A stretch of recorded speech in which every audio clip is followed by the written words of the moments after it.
आप अफसर थोड़ी ना है, आप सिविल सर्वेंट हैं, आप सिविल सर्वेंट हैं, आपका काम ही सेवा करने के लिए है।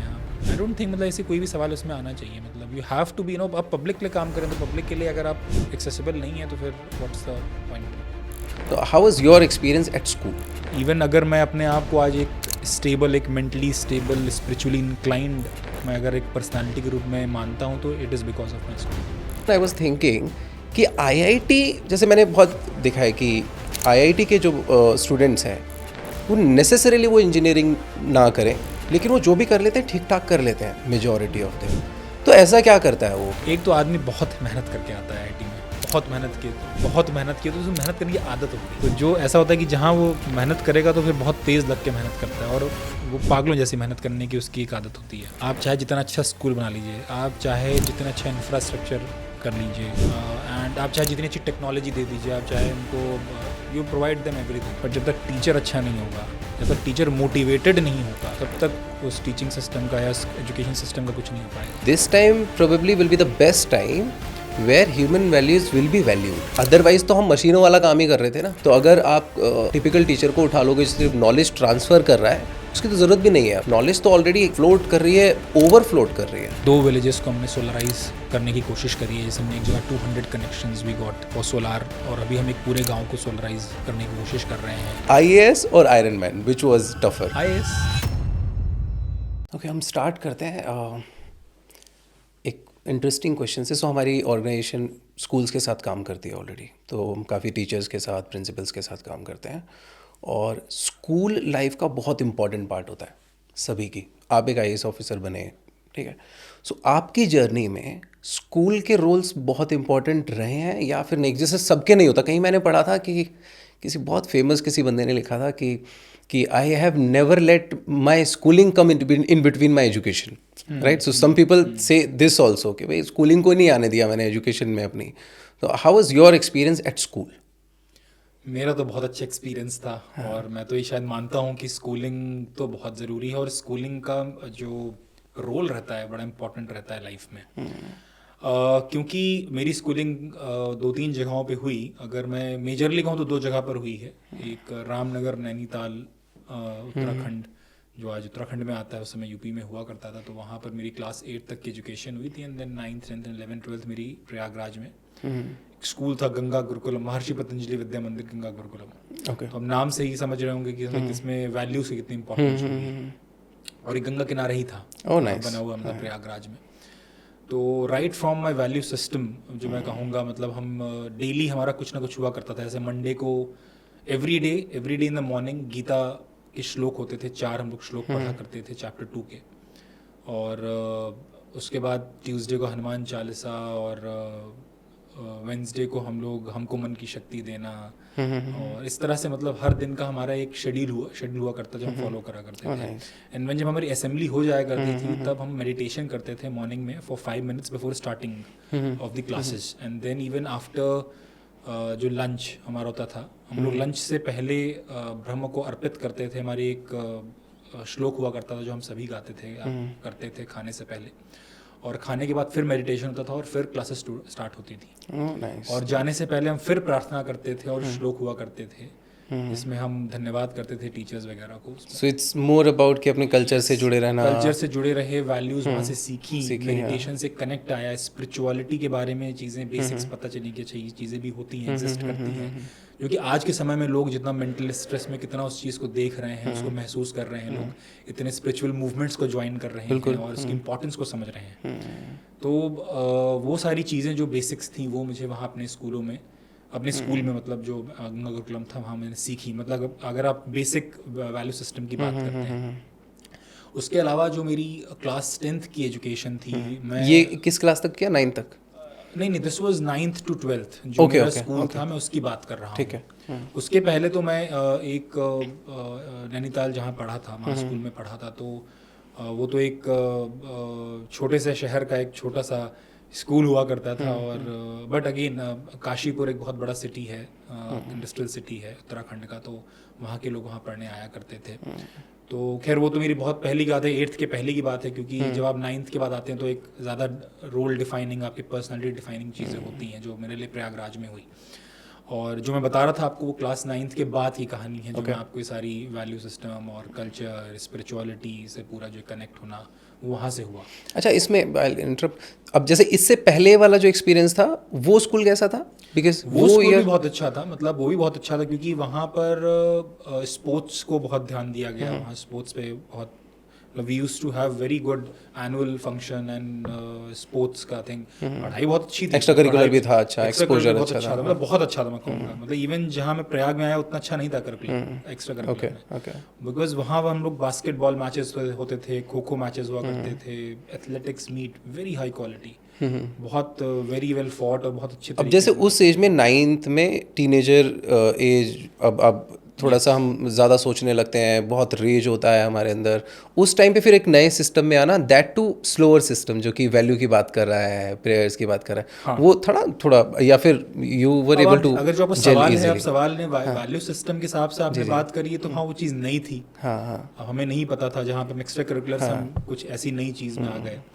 बट अगर मैं थोड़ा सा इतर जाऊँ आपके सवाल से, तो ये था कि पहले बहुत छोटे से शहर कि छोटे से स्कूल का हिस्सा था, जहाँ पे शायद कंपटीशन उतना नहीं था, शायद वहाँ पे हम एक छोटी सी दुनिया में थे, जहाँ पे हमें नहीं पता था कि IIT नामक कोई चीज़ होती है, या MBBS में हम ये कॉलेजेस हुआ होते हैं, DU कुछ होता है, कुछ नहीं पता था ये सारी चीज़ें, वहाँ इतना एक्सपोजर भी नहीं था। बट जब यहाँ आते हैं, 9th ज्वाइन करते हैं, पता चलता है कि बच्चे कोचिंग कर रहे हैं IIT की। अच्छा, ये इसके लिए भी कोचिंग होती है 9th क्लास से? अच्छा, IIT क्या होता है? IIT नहीं पता था क्या था क्लास 9th में आके। और लोग तो पता नहीं कहाँ कहाँ बच्चे क्या क्या पढ़ रहे थे, और तब तो हम क्लास में 2nd 3rd आते थे वहाँ पर, और यहाँ आने के बाद पता चला फेल होने लगे। मतलब ऐसा भी कंपटीशन कुछ होता है, मतलब छोटी छोटी चीज़ों पे भी मार्क्स काटे जाते हैं, मुझे पता ही नहीं था इतनी इंपॉर्टेंस थी।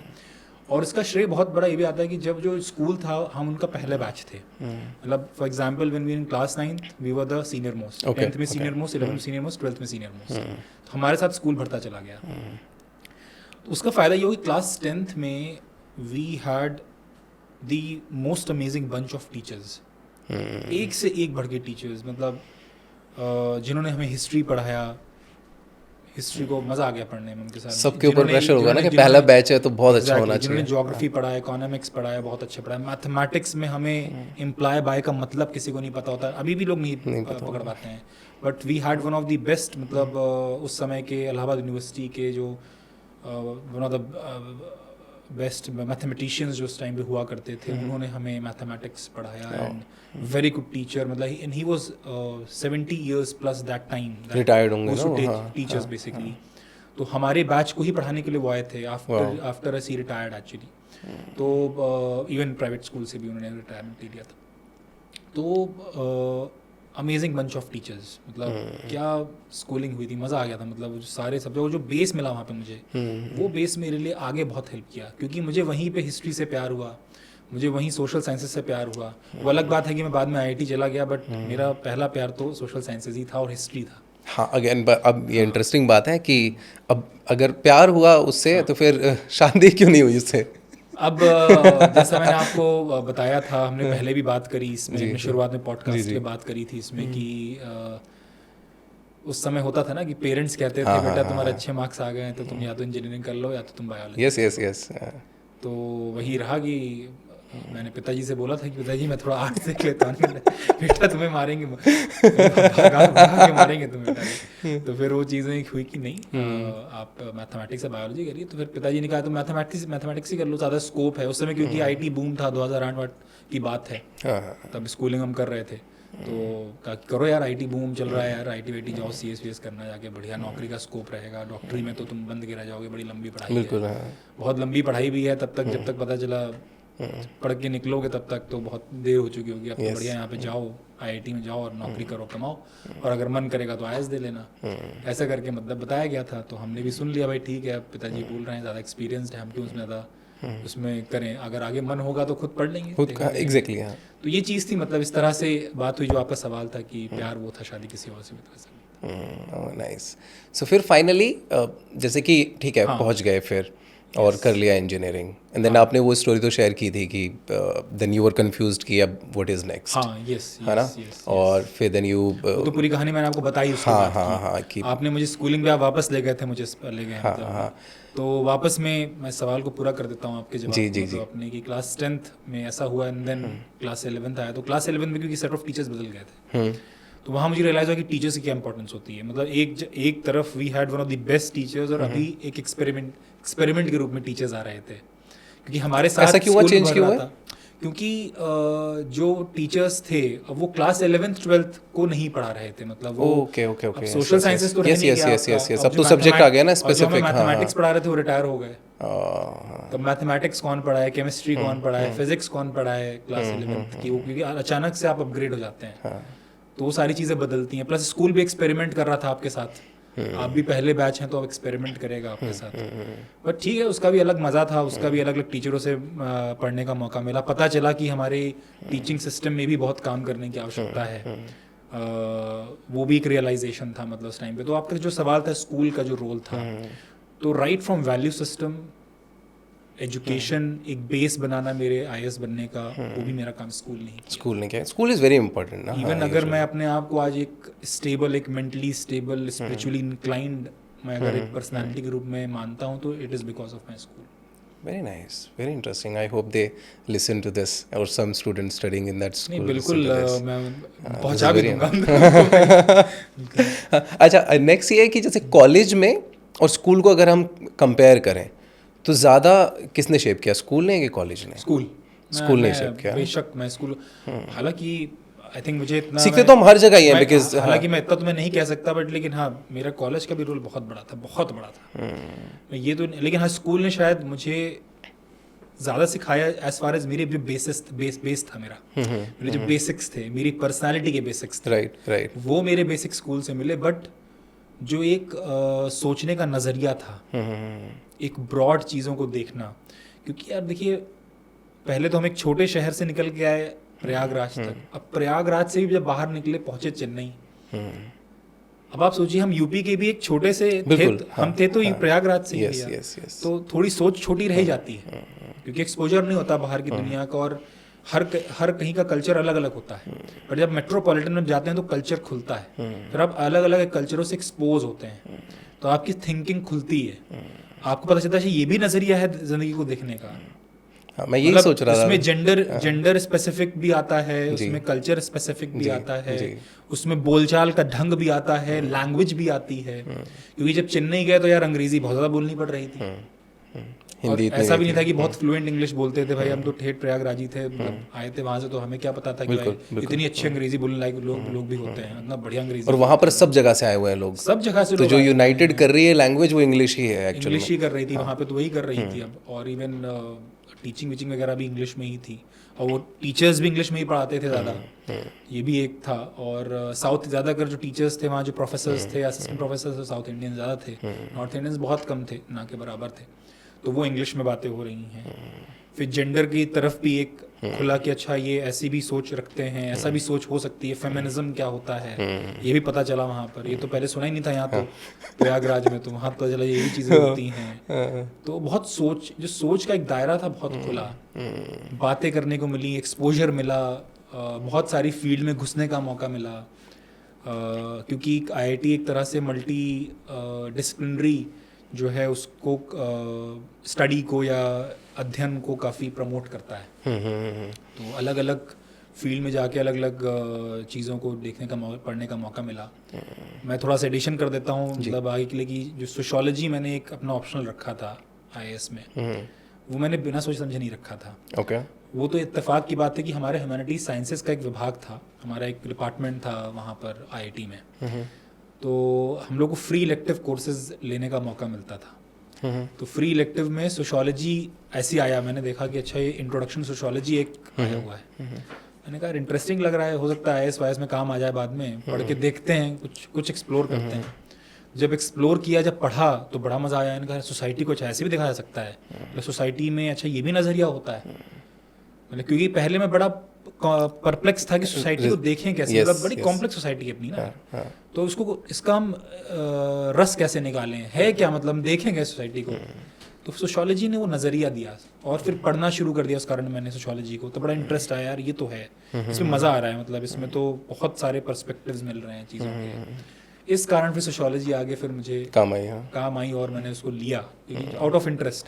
वो अलग बात है कि नंबर नहीं मिले शायद इसलिए थोड़ा लेट हो गया आने में, लेकिन तब भी मज़ा आया। While you were talking about how you came from a small town, I was just thinking कि कितना डिफ़िकल्ट हो जाता है ना अननेसेसरीली एक उस इंसान के लिए कि एक छोटी जगह पे सिर्फ पैदा हुआ है वो, और क्योंकि जैसे आप बोल रहे हो कि आपको पता ही नहीं है कि IIT भी एग्जिस्ट करता है, कि और क्या क्या करियर स्ट्रीम हो चुकी हैं, हो सकती हैं, और दूसरी जगह कोई और बच्चा है जो बचपन से उसे सारे एक्सपोजर ऑलरेडी मिल गए हैं गिफ्टेड, और उनसे कम्पीट करना है। लेकिन आपको ऐसा नहीं है कि प्रयागराज वालों के लिए अलग से एक IIT का सिस्टम बना हुआ है कि या छोटे शहरों के लिए अलग से बना हुआ है कि आप इससे जा सकते हो, नहीं है ऐसा, एक ही सिस्टम है, उसमें घुसना है। तो ये कितना अनफेयर सा है ना एक साइड अगर देखा जाए तो, कि कितना डिफिकल्ट हो जाएगा सेम इंसान के लिए कि वो पूरी ताकत लगा करके काम कर रहा है वो भी, लेकिन एक दूसरे के लिए शायद वो आसानी से हो जाएगा। सो उसके लिए मतलब was it like difficult for you, मतलब आपको लगा कि मेरे लिए डिफिकल्ट है? हाँ डिफिकल्ट तो है, और आपकी बात सही है। आई डोंट नो अनफेयर शब्द इस्तेमाल सही है कि नहीं है, क्योंकि देखिए अब हर सिटी अलग अलग तरीके से ग्रो करती है। अब आप मुंबई ऐसे ग्रो कर गया, या दिल्ली ऐसे ग्रो कर गया, या चेन्नई जैसे ग्रो कर गया, बेंगलुरु जैसे ग्रो कर गया, हैदराबाद ग्रो कर गया, तो ऑब्वियसली ये आगे ही है। जी, जी। और इवन विद इन स्टेट भी Tier 1, Tier 2, Tier 3, Tier 4 cities होती हैं। तो लोग जहाँ पैदा होता है उस हिसाब से वहाँ के हिसाब से फिर आगे बढ़ता है कितना हिसाब से, लेकिन मेहनत करनी पड़ेगी, सही बात है। किसी को थोड़ा अच्छा बेस मिला तो उसे थोड़ा शायद कंपैरेटिवली कम मेहनत करनी पड़ी, लेकिन जो शायद नीचे निकल के आया कि चलिए मैं तो कम से कम प्रिविलेज था कि हाँ इंग्लिश मीडियम में पढ़ने का मुझे मौका मिला, या कई लोग जो हिंदी मीडियम बिल्कुल हाँ वहाँ से भी आते हैं, और तो भाई उनके लिए तो कितना और डिफिकल्ट हो जाएगा। प्लस या कोई इकोनॉमिकली बहुत ऐसी सिचुएशन से निकल के आया है जहाँ पर उसने काम भी किया, उसने पढ़ाई भी, हमने सबने वो मूवी देखी थी अभी कुछ दिनों पहले, 12th फेल एग्जैक्टली। तो हमने देखा कि मतलब वो एक इंसान था जिसके पास कोई बेस नहीं था, मतलब जिसने तो चीटिंग करना देखा और सब कहाँ से निकल के कहाँ पहुंचा। तो हर किसी की लाइफ अलग होती है, हर किसी की जर्नी अलग होती है, और हाँ अनफेयर है सिस्टम, क्या करें, but we have to go through it. But इसी वजह से मेरी ना एक फ्रेंड है and she is like very rich, Gujarat में सूरत में उनका बिजनेस है। तो she was born in a like affluent family, और I also come from a like very small family, ठीक है। तो she was just sharing this कि बोलती है कि यार एक चीज़, मतलब वो उन्होंने ऑब्जर्व की, शायद वो बता रही थी कि एक चीज़ मैंने नोटिस की कि मैं कुछ भी कर लूँ ना तो मज़ा नहीं आता है। तो for you when you take a step you feel an achievement कि मतलब अब मैंने ये क्रैक कर लिया, अब मैं यहाँ पहुँच गया, अपलिफ्ट हो गया, अपनी फैमिली को अपलिफ्ट कर दिया। But that is also another side कि समबडी हु इज़ लाइक, जैसे अभिषेक बच्चन को अच्छी मूवी करने के लिए बहुत प्रेशर है क्योंकि बाप अमिताभ बच्चन है। तो वो कुछ भी करेगा तो क्या, अगर वो कर भी देगा तो एवरीबडी विल बी लाइक कि अमिताभ का बेटा है, हाँ कर लिया तो, लेकिन अगर नहीं करा तो बोलेंगे अमिताभ का बेटा है तब भी नहीं करा, है ना। तो ये भी एक चीज़ है, मतलब दूसरे साइड में ये मुझे ऐसा लगता है कि जब आप छोटी जगह से आते हो तो फिर मज़ा भी ज़्यादा है, उसका सेंस ऑफ अचीवमेंट भी ज़्यादा है। बिल्कुल। Next question I was thinking कि IIT, जैसे मैंने बहुत देखा है कि IIT के जो स्टूडेंट्स हैं तो नेसेसरीली वो इंजीनियरिंग ना करें, लेकिन वो जो भी कर लेते हैं ठीक ठाक कर लेते हैं मेजॉरिटी ऑफ देम। तो ऐसा क्या करता है वो कि, और बहुत सारे देखे हैं मैंने कि मतलब वो करते हैं इंजीनियरिंग है, लेकिन या तो वो IAS ऑफिसर्स को ही जानता हूँ मैं काफ़ी सारे जो IIT से आए हैं, लेकिन वो IAS बन गए या फिर किसी कंपनी के CEO बन गए जहाँ पर वो प्रॉब्ली बने हैं क्योंकि उनकी मार्केटिंग स्किल्स बहुत अच्छी थी या सेल्स स्किल बहुत अच्छी थी, बट किया इंजीनियरिंग है। वहाँ ऐसा हो क्या रहा है कि उसके बाद जो भी कर रहा है वो ठीक कर ले रहा है? इसका एनालिसिस मैंने कर रखा है, यही सवाल ये काफ़ी कॉमनली आता है। तो इसका एनालिसिस जो मेरे हिसाब से, मेरा पर्सनल जो सेंस मैंने देखा IIT में जाकर, एक तो आदमी बहुत मेहनत करके आता है IIT में, पहले मेहनत कर लिए, बहुत मेहनत की, तो उसको मेहनत करने की आदत होती है। तो जो ऐसा होता है कि जहाँ वो मेहनत करेगा तो फिर बहुत तेज़ लग के मेहनत करता है, और वो पागलों जैसी मेहनत करने की उसकी एक आदत होती है। दूसरा, IIT में अगर आप देखेंगे तो बड़े हाई IQ के लोग भी आते हैं। मतलब अगर आप, जैसे मैं IIT में गया तो आपको लगता है आप टॉपर थे, अपने डिस्ट्रिक्ट के टॉपर रहे होंगे, अपने प्रदेश के टॉपर हो गए होंगे। अब जब वहाँ जाते हैं तो आपको देश के हर कोने के टॉपर मिलते हैं एक ही जगह। तो आप सोचिए कि मतलब हर जगह के टॉपर एक जगह आकर बैठ गए हैं, तब सीखोगे ही कुछ ना। तब आप, मतलब ऑब्वियस सी बात है कि मतलब एक तो हाई IQ के लोग आए हैं काफी, एक लॉजिकल बेंड, एक रेशनल बेंड ऑफ माइंड के साथ आए हैं। क्योंकि जिस तरह का एग्ज़ाम है IIT JEE उसमें बड़ा आपको लॉजिक चाहिए, आपको साइंस हर चीज़ के पीछे देखनी पड़ती है, आपको मैथ्स हर चीज़ के पीछे देखनी पड़ती है, फिजिक्स देखनी पड़ती है। तो मतलब उस तरह से एक bend of mind, rational bend of mind number 1, number 2 मेहनत करने की आदत, ये दो चीज़ें अब आप बहुत डेडली कॉम्बिनेशन बना देती हैं। किसी भी फील्ड में आप चले जाएं फिर वो काम आता ही आता है। वो काम आता ही आता है आपका। बाकी हाँ, कुछ लोग नेचुरली गिफ्टेड भी होते हैं, और नेचुरली गिफ्टेड में भी मैं सिर्फ उसको थोड़ा इलाबोरेट एक लाइन में कर देता हूँ। नेचुरली गिफ्टेड भी मैं वो तब मानता हूँ कि उनका सोशलाइजेशन कैसे हुआ है। ये मेरी सोशोलॉजी की नॉलेज बोल रही है, क्योंकि सोशलाइजेशन आप बचपन में कहाँ रहे, आपके पिताजी ने क्या करा, आपकी माताजी ने क्या किया, आपकी फैमिली में क्या हो रहा था। अगर बच्चा देख रहा है कि भाई मेरे पिताजी माताजी प्रोफेसर्स हैं, किताबों में ही घूमे रहते हैं, तो भाई आपने तो जिंदगी भर किताबें ही देखी, बिल्कुल आपने किताबें पढ़ी, आपने किताबें बचपन से जब से देख रहे हैं, जब मतलब हम लोग ने तो देखना शुरू किया जब हम क्लास 9th में 10th में। अब कोई बच्चा जो बचपन से ही देखता आ रहा है, जब से पैदा हुआ है किताबें, तो यार उसका ऑब्वियसली कुछ ना कुछ सोशलाइजेशन कर उसका एक जो नेचुरल गिफ्ट के रूप में हम कह देते हैं। किसी की मेमोरी बहुत अच्छी हो जाती है, किसी की ये साइंस का एक नैक होता है बड़ा अच्छा हो जाता है, किसी का बिजनेस का नैक बड़ा अच्छा हो जाता है। ऑब्वियसली उसके पीछे आपकी सोसाइटल बैकग्राउंड भी बहुत काम करती है, आपकी डेमोग्राफिक बैकग्राउंड भी बहुत काम करती है कि आप आउटलायर की याद दिला रहा है मुझे। आपके फादर या मदर अगर किसी बिजनेस में रहे हैं, या आप एक बिजनेस कम्युनिटी से बिलोंग करते हैं, तो आपका दिमाग जरूर काम करेगा प्रॉफिट एंड लॉस में, कितना पैसा दूंगा, कैसे दूंगा। तो ये सारा सोशलाइजेशन का हिस्सा बनता है जो नेचुरल गिफ्ट के रूप में आगे दिखता है। तो मैं वही कह रहा हूँ कि IIT में आके शायद ये कुछ नेचुरल गिफ्ट्स वाले, जो सो कॉल्ड नेचुरल गिफ्ट्स वाले भी आते हैं, उनको भी हम देखते हैं कि यार इतना बढ़िया कर रहे हैं लोग। इंटरेस्टिंग। तो सारी का कॉम्बिनेशन आता है, इसीलिए मतलब IIT शायद जो लोग होते हैं वो इन सारी चीज़ों को मतलब इम्बाइब करे होते हैं, और शायद इस कारण काफ़ी जगह पे सक्सेसफुल होते हैं। हाँ, दैट्स वेरी इंटरेस्टिंग। सो मुझे याद आया कि एक तो आउटलायर शायद आपने पढ़ी होगी ना, मैल्कम गॉडवेल की एक और बुक मैंने पढ़ी थी। हाँ, मैंने मतलब पूरी तो नहीं पढ़ी है, मतलब इट इज़ ऑल्सो अबाउट कि कितने और फैक्टर्स हैं जो हमें तो गिफ्टेड लगते हैं, लेकिन वो लोग सिर्फ गिफ्टेड नहीं होते, और भी बहुत सारे फैक्टर्स होते हैं जो इम्पोर्टेंट रोल प्ले करते हैं। एक और बुक थी, टैलेंट इज़ ओवररेटेड है I guess. So that is also all about कि there is nothing called talent. तो और कितने सारे फैक्टर्स हैं, जैसा आपने बताया कि पेरेंट्स पढ़ ही रहे हैं, वही देख के बच्चा बड़ा हुआ है, तो वो ठीक ठाक ही होगा, वो कुछ करिएगा उसके अराउंड ही एक्चुअल में पढ़ने के। अच्छा, आपके अकॉर्डिंग आपको अपने लेवल पे क्या क्या गैप्स दिखते हैं एजुकेशन में, जो कि आपको लगता है कि लुकिंग एट टुडेज सिनेरियो, कि अभी क्या क्या चेंज होना चाहिए, अगर आपको लगता है कि कुछ गैप्स हैं स्कूलिंग में स्पेशली? नंबर 1 तो मेरे हिसाब से जो है, क्योंकि मेरे हिसाब से जो आधार है पूरी टीचिंग का, आप चाहे जितना अच्छा स्कूल बना लीजिए, आप चाहे जितना अच्छा इंफ्रास्ट्रक्चर कर लीजिए, एंड आप चाहे जितनी अच्छी टेक्नोलॉजी दे दीजिए, आप चाहे उनको you provide them everything, but जब तक टीचर अच्छा नहीं होगा, जब तक टीचर मोटिवेटेड नहीं होगा, तब तक उस टीचिंग सिस्टम का या एजुकेशन सिस्टम का कुछ नहीं हो पाएगा। तो इवन जो मैंने भी फेस किया था कि जब हमारे टीचर्स बहुत अच्छे थे तो फिर हमें कोई फ़र्क नहीं पड़ता, फिर तो हम जहाँ भी पढ़ रहे हैं वो हम निकाल ही ले जाएंगे। तो टीचर का मोटिवेशन एंड टीचर की ट्रेनिंग वेरी टू इम्पॉर्टेंट, मेरे हिसाब से सबसे इम्पॉर्टेंट है, जो किसी भी स्कूल सिस्टम एजुकेशन सिस्टम को आगे ले जा सकता है। वो कहीं भी पढ़ा लेगा फिर ना, फिर उससे पेड़ के नीचे भी मैं देखता हूँ कि टीचर का मोटिवेशन एंड टीचर का ट्रेनिंग, ये दो चीज़ें मैं सबसे बड़ा चैलेंज देखता हूँ, इस पे हम ऑलरेडी काम कर रहे हैं बहुत अच्छा, बट इस पे और काम हमें करने की ज़रूरत है। तो ये मैं देखता हूँ। बाकी देखिए बहुत सारी चीज़ें हैं, मैं आपको इंफ्रा की बातें कर सकता हूँ, मैं पेरेंट्स की इन्वॉल्वमेंट की बातें कर सकता हूँ। हाँ, सेकेंड शायद बड़ा चैलेंज मैं ये मानूंगा पेरेंट्स का इन्वॉल्वमेंट। अच्छा ठीक है, हम सब तो चलिए अफ्लुएंट फैमिली वाले जो लोग हैं, या इवन अगर मैं तो खैर अब क्योंकि मैं एक IAS ऑफिसर के रूप में हूँ, तो मतलब सर्टेन उसमें प्रिविलेजेस मिलते हैं, वो अलग चीज़ें। मतलब हम सब एक ऐसे सोसाइटी में आ चुके हैं जहाँ पे लोग ज़्यादातर अपने जो है स्कूलों में, उन स्कूलों में भेजना चाहते हैं जो अच्छे माने जाते हैं, या टीचर अच्छे माने जाते हैं वगैरह वगैरह। जब हम बट पब्लिक स्कूल आपके हम गवर्नमेंट स्कूलिंग सिस्टम की हम बात करते हैं, तो वहाँ पे parent engagement becomes a very crucial factor, community engagement जिसे कहा जाता है।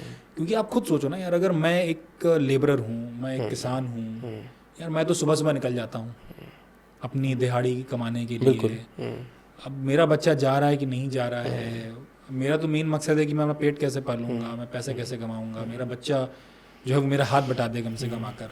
हाँ, उसको पता भी नहीं, उसको लग रहा है स्कूल भेजना ही जॉब है मेरी, भेज दिया मैंने, बहुत बड़ा काम कर दिया। क्या हो रहा है क्या नहीं हो रहा है तो मुझे नहीं पता। एग्जैक्टली, उसको एक्सपोजर नहीं होता। Yes, community engagement, that is another challenge which we are facing, we are already working on it. तो अगेन, तो ये दो चैलेंजेस सबसे बड़े मानता हूँ। अगर आप मुझे कहेंगे तो टीचर का रोल एक एज अ स्टेक होल्डर और दूसरा पेरेंट का role as a stakeholder, बाकी सब मैं सेकेंडरी मानता हूँ। अगर ये दोनों सही हो गए आपके, बाकी सब सारी चीज़ें अपने आप आ जाएंगी। आपको नहीं लगता कि जैसे in the age of artificial intelligence teachers का जॉब है वो चेंज हो जाएगा धीरे धीरे, या मतलब रिप्लेस भी हो सकता है? कि अभी चाइना में क्या हुआ है कि रोबो टीचर्स भी आ गए हैं और वो बहुत अच्छा पढ़ाते हैं, उनको गुस्सा नहीं आता है, वो घर से लड़ाई करके नहीं आते। मतलब कोई भी ऐसी प्रॉब्लम जो एक इंसान को हो सकती है कि मेरी आज लेट्स से घर पे बात अच्छी नहीं हुई है तो मैं नहीं पढ़ा पा रहा हूँ, अच्छा कोई प्रॉब्लम ही नहीं है रोबो टीचर को। Which is a grey area, हमें नहीं पता। मतलब दोनों पहलू हैं इस बात के भी। जैसा आपने कहा कि बहुत अच्छा पढ़ा रहे हैं टीचर्स, वो गुस्सा नहीं करते, वो मारते नहीं, वो हर चीज़ को रिकॉर्ड में रखते हैं, रोबोटिक टीचर्स हैं, बढ़िया हैं। बट इमोशंस कहाँ गए? वैल्यूज़ कौन सिखाएगा आपको? अच्छा, नॉलेज का तो इफरात नॉलेज है। हाँ, बहुत नॉलेज तो दे सकते हैं वो डेफिनेटली। नहीं, नॉलेज इफरात है, सही गलत सब है। मेरी बात आप समझ रहे हैं? आपको सही डायरेक्शन कौन देगा? हाँ, बड़ों के पैर छूना कौन बताएगा? इमोशनली भापना किसी को कि भाई अगर सामने वाला उदास है तो उसको उस तरह से बात करना, एक इमोशनल इंटेलिजेंस, वो कौन देगा? वो रोबोट नहीं दे सकता। टीचर सिर्फ ज्ञान देने के लिए नहीं है, वो आपको वैल्यूज सिखाने के लिए भी है, सोसाइटी का एक हिस्सा बनाने के लिए भी है, इमोशंस को समझने के लिए भी है। तो मैंने कहा दोनों पहलू हैं, देखिए। और मे भी शायद जो आपका सवाल है वो रिप्लेसमेंट नहीं हो सकता, it has to be combination.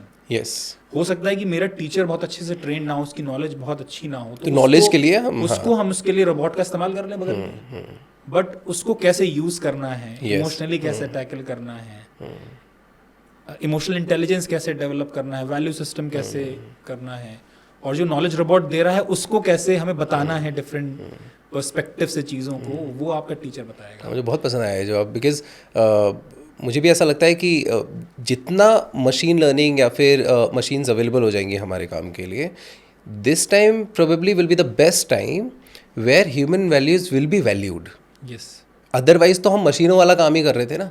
तो अगर आप टिपिकल टीचर को उठा लोगे सिर्फ नॉलेज ट्रांसफ़र कर रहा है, उसकी तो ज़रूरत भी नहीं है। अब नॉलेज तो ऑलरेडी फ्लोट कर रही है, ओवर फ्लोट कर रही है। बात यह है कि कौन सी नॉलेज लेनी है, जो भी आपने बोला ना, और कौन सी नहीं लेनी है, ये समझ पाना। सो कौन सी सही है, कौन सी गलत है, तो ये सब आइडेंटिफाई करने के लिए एक गाइड, एक मेंटोर की ज़रूरत है, जो शायद वो चेंज हो जाएगा स्लोली, एक टीचर्स का job definitely. Okay, so I also want to know, मेरे कुछ बेसिक क्वेश्चंस हैं। मतलब जैसे इमेजिन करते हैं कि किसी छोटे शहर का बच्चा जो एक गरीब घर में पढ़ रहा है, वो इमेजिन कर रहा है कि बड़ा हो जाऊंगा तो मैं जॉब लग जाएगी और पैसे कमाएंगे तो अपलिफ्ट करेंगे, बिकॉज आधे से ज़्यादा देश हमारा इसी कश्मकश में लगा हुआ है कि कैसे अपलिफ्ट कर लें अपनी लाइफ, और अच्छा घर हो जाए या फिर मेरे पास भी गाड़ी आ जाए।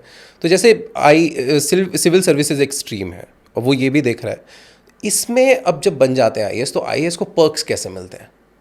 तो ये लुक्रेटिव जॉब है कि नहीं है? कि अगर कोई ये सोच रहा है तो कि मतलब इसके मतलब आप किस पर्क की बात कर रहे हैं वो उस पर डिपेंड करता है।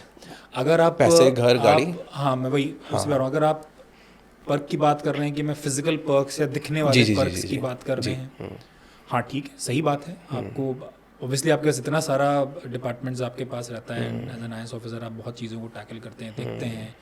तो सरकार भी चाहती है कि ठीक है, आपको हम कम से कम बेसिक नेसेसिटी आपको उतनी ना आपको झेलनी पड़े, आप उसका करते हैं। तो भाई ठीक है, आपको गाड़ी मिल गई, आपको घर मिल गया, एक ऑफिशियल रेसिडेंस मिल गया आपको, तो वो आपको मिलता है, जिससे कि आप अपने काम पे पूरा ध्यान दे सकें। क्योंकि हमारे लिए क्या है कि हम तो सुबह 9 बजे से स्टार्ट करते हैं, वो रात के 9 बज जाए, 10 बज जाए, यू नेवर नो। तो एटलीस्ट घर में खाना कोई बना के दे दे, ये रहता है कि खाना टाइमली मिल जाए आपका। वो भी कभी नहीं मिल पाता है मैक्सिमम ने, क्योंकि हम लोग बिजी रह जाते हैं, कहीं कोई मीटिंग चल रही वैसी चल रही है। तो वो होता है कि गाड़ी में मुझे सोचना ना पड़े कि मुझे अगर 9 बजे, अगर रात में मुझे 1 बजे भी कोई इमरजेंसी आ रही है तो मैं तुरंत गाड़ी बुलाऊं और तुरंत मैं पहुंच जाऊं, क्योंकि मेरा काम पब्लिक के बीच रहना है, उनकी प्रॉब्लम को सुलझाना है। कोई इमरजेंसी आती है, कोई law and order situation create होती है, तो मेरा काम है एज अ फील्ड ऑफिसर कि मैं वहाँ पहुँच सकूँ। तो मेरे आई नीड सम कार, मुझे ड्राइवर चाहिए, मुझे कार चाहिए, तभी तो मैं पहुंच पाऊंगा। मेरे लिए अगर मेरे पास ड्राइवर ही नहीं है, बस कार ही नहीं है, तो पता चला कोई इमरजेंसी आ रही है, मैं पहुंचूंगा कैसे? तो वो पर्क के रूप में सारी चीज़ें, ये पर्क से ज़्यादा नेसेसिटी है हमें हेल्प करने के लिए कि हम वो सर्विस के लिए आए हैं, उस सर्विस को कर पाए। तो ये जो पर्क आप कह रहे हैं वो है, यही चीज़ जो आप पर्क जिसको आप कह रहे हैं, ये इन चीज़ों के लिए ही है। बिल्कुल है, मैं मानता हूँ और इसको मैं डिनाई भी नहीं करूँगा, बट एक किसी पर्पस के लिए है। तो आपका पर्क वाला सवाल तो आई थिंक जवाब ये हो गया। इसके अलावा मतलब आप ये मतलब एक ये साइड था कि मुझे पूछना था कि is it a lucrative enough job? हाँ, मतलब वो अगर आप इसको ल्यूक्रेटिव मान लें तो शायद मेरे ख्याल से फिर मैं एस्पिरेंट्स के कंटेक्स्ट में बोल रहा हूँ, अगर आप इस चीज़ को देख के आ रहे हैं तो फिर नहीं आना चाहिए। कहीं ना कहीं फिर आप यहाँ के थोड़ा सा मायूस हो जाएंगे। आपको दो दिन अच्छा लगेगा, मैं इसीलिए पूछ रहा हूँ। बट अगर आपके अंदर इनर वो नहीं है कि भाई मुझे, क्योंकि IIT से मुझे इनिशियल पैकेज मिल सकता था 25 लाख रुपए का ही, और मे भी 1 करोड़ का भी मिल सकता था। तो मैं उस कॉन्टेक्स्ट में बोल रहा हूँ कि मैं IIT चला गया और मैं उसके बाद मतलब अगर मैं ये सोच रहा हूँ कि अपलिफ्ट हो जाएगी लाइफ, तो प्रोबेबली शायद I can get a better paying job, right? Obviously अगर आप IIT से ग्रेजुएट हुए हैं और अगर आपको पैसा कमाना आपका एक ध्येय है, या आपका कि मैं एक बहुत अच्छी लाइफस्टाइल में जीऊँगा, एक अच्छी जगह नौकरी करूँगा, मेट्रोपॉलिटन में रहूँगा, विदेश की यात्राएं कर सकूँगा वगैरह वगैरह, तो उसके लिए तो यार आपके पास बहुत ऑप्शन है। IIT के बाद तमाम आप नौकरियां मिलती हैं, आप उसमें ग्रो करते चले जाइए, आप बहुत आगे तक जा सकते हैं अगर आपका वही ध्येय है। अभी आपने बोला कि घूमूंगा फिरूंगा, इसमें मुझे एक ये डिसएडवांटेज लगता है क्या कभी बीइंग एन IAS ऑफिसर कि किसी भी छोटे शहर में जा सकते हो आप, और फिर अगले 3-4 साल मतलब you can come out of course to have some private time, but still most of the time you are there in that city only, dealing with those people और living in that environment. Maybe that can be like very polluted city, जैसे कि गाज़ियाबाद ही हो गई, तो polluted है तो है, अब आप कुछ नहीं कर सकते हो, यहीं पे रहना पड़ेगा आपको। तो क्या ये डिसएडवांटेज लगता है कभी कभी? नहीं लगता? देखिए, आपने चूज़ किया है तो आपको पता है ऑलरेडी कि ये तो है, ये तो करना ही है। मतलब आप आए हो सर्विस के लिए, हाँ, तो this is not a surprise to हर जगह देनी पड़ेगी। जी जी जी। आप एज अ गवर्नमेंट सर्वेंट आए हो, तो चाहे वो जंगल हो, चाहे वो दलदल हो, चाहे वो this is what you have chosen, चाहे आप पॉल्यूटेड कहना चाहे, जो कहना चाहे, आपको काम करना है, आपको यही सब चीज़ें सही करनी है ना। आप छोटे छोटे स्टेप भी तो यही तो चीज़ें सही करना है ना, कि मतलब अगर पोल्यूशन कैसे हम कम कर सकते हैं, या जो भी पॉलिसी इंटरवेंशंस हो रहे हैं उनको मैं कैसे अच्छे से इम्प्लीमेंट करूँ, नीचे जो लॉज बन रहे हैं उनको मैं कैसे अच्छे से इम्प्लीमेंट करूँ। तो ये सब पब्लिक सर्विसेज को बेटर करने के लिए तो कर रहा हूँ ना। तो मेरा काम ही यही है कि अगर मैं ऐसे कोई ग्रामीण क्षेत्र में गया हूँ जहाँ पर तो और अच्छा है, ज़्यादा चैलेंजेस मिलेंगे, ज़्यादा काम वहाँ पे स्कोप ज़्यादा है काम करने का, कि आप शायद एक छोटा स्टेप लेंगे उसका इम्पैक्ट बढ़ाएगा। आप वहाँ पे यूथ को स्किल करिए, वहाँ की स्कूलिंग बेटर करिए, वहाँ का हेल्थ सिस्टम इम्प्रूव करिए। हर जगह की अपनी अपनी यूनिक प्रॉब्लम्स होती हैं, उसको टैकल करिए, और उसका अच्छी बात है कि छोटे एरिया में आप एक छोटा स्टेप लेंगे उसका इम्पैक्ट बड़ा होगा डेफिनेटली। बट आप गाजियाबाद जैसे शहर में छोटा स्टेप लेंगे उसका इम्पैक्ट इतना ही दिखेगा, क्योंकि आई टोटली बाय दिस, बहुत सारी चीज़ें। Also before I move from this topic to another one, I would want my audience to know, because मुझे ऐसा लगता है कि बहुत सारे लोगों को, शायद मुझे भी बचपन में लगता था कि जो सरकारी जॉब होती हैं, स्पेशली इस लेवल की जो जॉब होती हैं, कि बड़ा शांति वाली और मज़े की जॉब होती होंगी। जितना मैंने एक्सपीरियंस किया, because we have worked a lot with IAS officers, बहुत काम करना पड़ता है। मतलब हमें लगता है कि इनके 5 बजेंगे तो ये घर पहुंच जाएंगे, लेकिन वो नहीं जा रहे हैं घर। तो अगर ये लग रहा है किसी को कि मतलब इतना आसान होता होगा कि आप इस टाइम पे आकर के जा सकते हो, तो ऐसा नहीं होता है बिल्कुल। मतलब मैं तो एक भी IAS ऑफिसर को नहीं जानता हूँ जिनसे यूजुअली मैंने देखा नहीं है कि 9 बजे भी बैठे हुए हैं, एंड देन बैक पता नहीं आप तक पहुँचती है बात कि नहीं पहुँचती है। बाकी ऑफिसर्स परेशान हो रहे होते हैं, और भी होते हैं ऑफिस वाले, वो बैठ रहे थे कि सर तो जाएंगे नहीं आज, हमें और रोका हुआ है। तो मतलब इतना काम होता है एक्चुअल में। तो ये सब लोगों को लगता नहीं है, यूजुअली नहीं लगता। लोकल पब्लिक को लगता है कि कुछ नहीं होता, मतलब टाइम से जॉब शुरू होती है, ख़त्म हो जाती है, but this is not what happens in civil service. अच्छा, अब आते हैं आपके very interesting topic, Ironman triathlon. अभी शिशिर और मैं बैठ के हम काउंट कर रहे थे, तो ये 14.5 आवर्स वाला जो है, ये 14.5 आवर्स में क्या आपने? हाँ, मैंने तो 14 आवर्स 30 मिनट्स 28 मिनट्स में किया था। तो कट ऑफ तो खैर 16-17 आवर्स होता है। 17 आवर्स 24 आवर्स मतलब एक दिन का होता है ना, ऐसा कुछ नहीं? 17 आवर्स है। अच्छा अच्छा। तो हम लोग ये कैलकुलेट कर रहे थे कि फिर कितनी स्पीड में क्या किया गया होगा to be able to complete this, because this has to be really fast, because as a normal person when I imagine myself running on a treadmill, तो अगर 15-16 की स्पीड में करते हैं तो 10 मिनट में थक जाते हैं अच्छे से। तो उसको अगर मैं कैलकुलेट करूँगा तो 4 घंटे तो उसी में ख़त्म हो जा रहे हैं। तो ऐसे ऐसे, and then do you take rest? How does this timing calculated when you do such kind of stuff? वो तो एक प्रॉपर इवेंट होते हैं, ऑफिशियल इवेंट्स हैं। आयरन मैन तो एक ट्रेडमार्क जैसे क्या कहते हैं आपका, जो एक बड़ा नाम है जिसकी फ्रेंचाइजी सभी जगहों पे ली जाती है, वैसा टाइप वाला सिस्टम है। तो ये वेरी प्रोफेशनली ऑर्गेनाइज्ड इवेंट होता है जो दुनिया के बहुत जगहों पर होता है। यस, काफ़ी जगहों पे। इंडिया में भी हाफ आयरन मैन, मतलब जो 70.3 माइल्स कहते हैं, वो गोवा में होता है।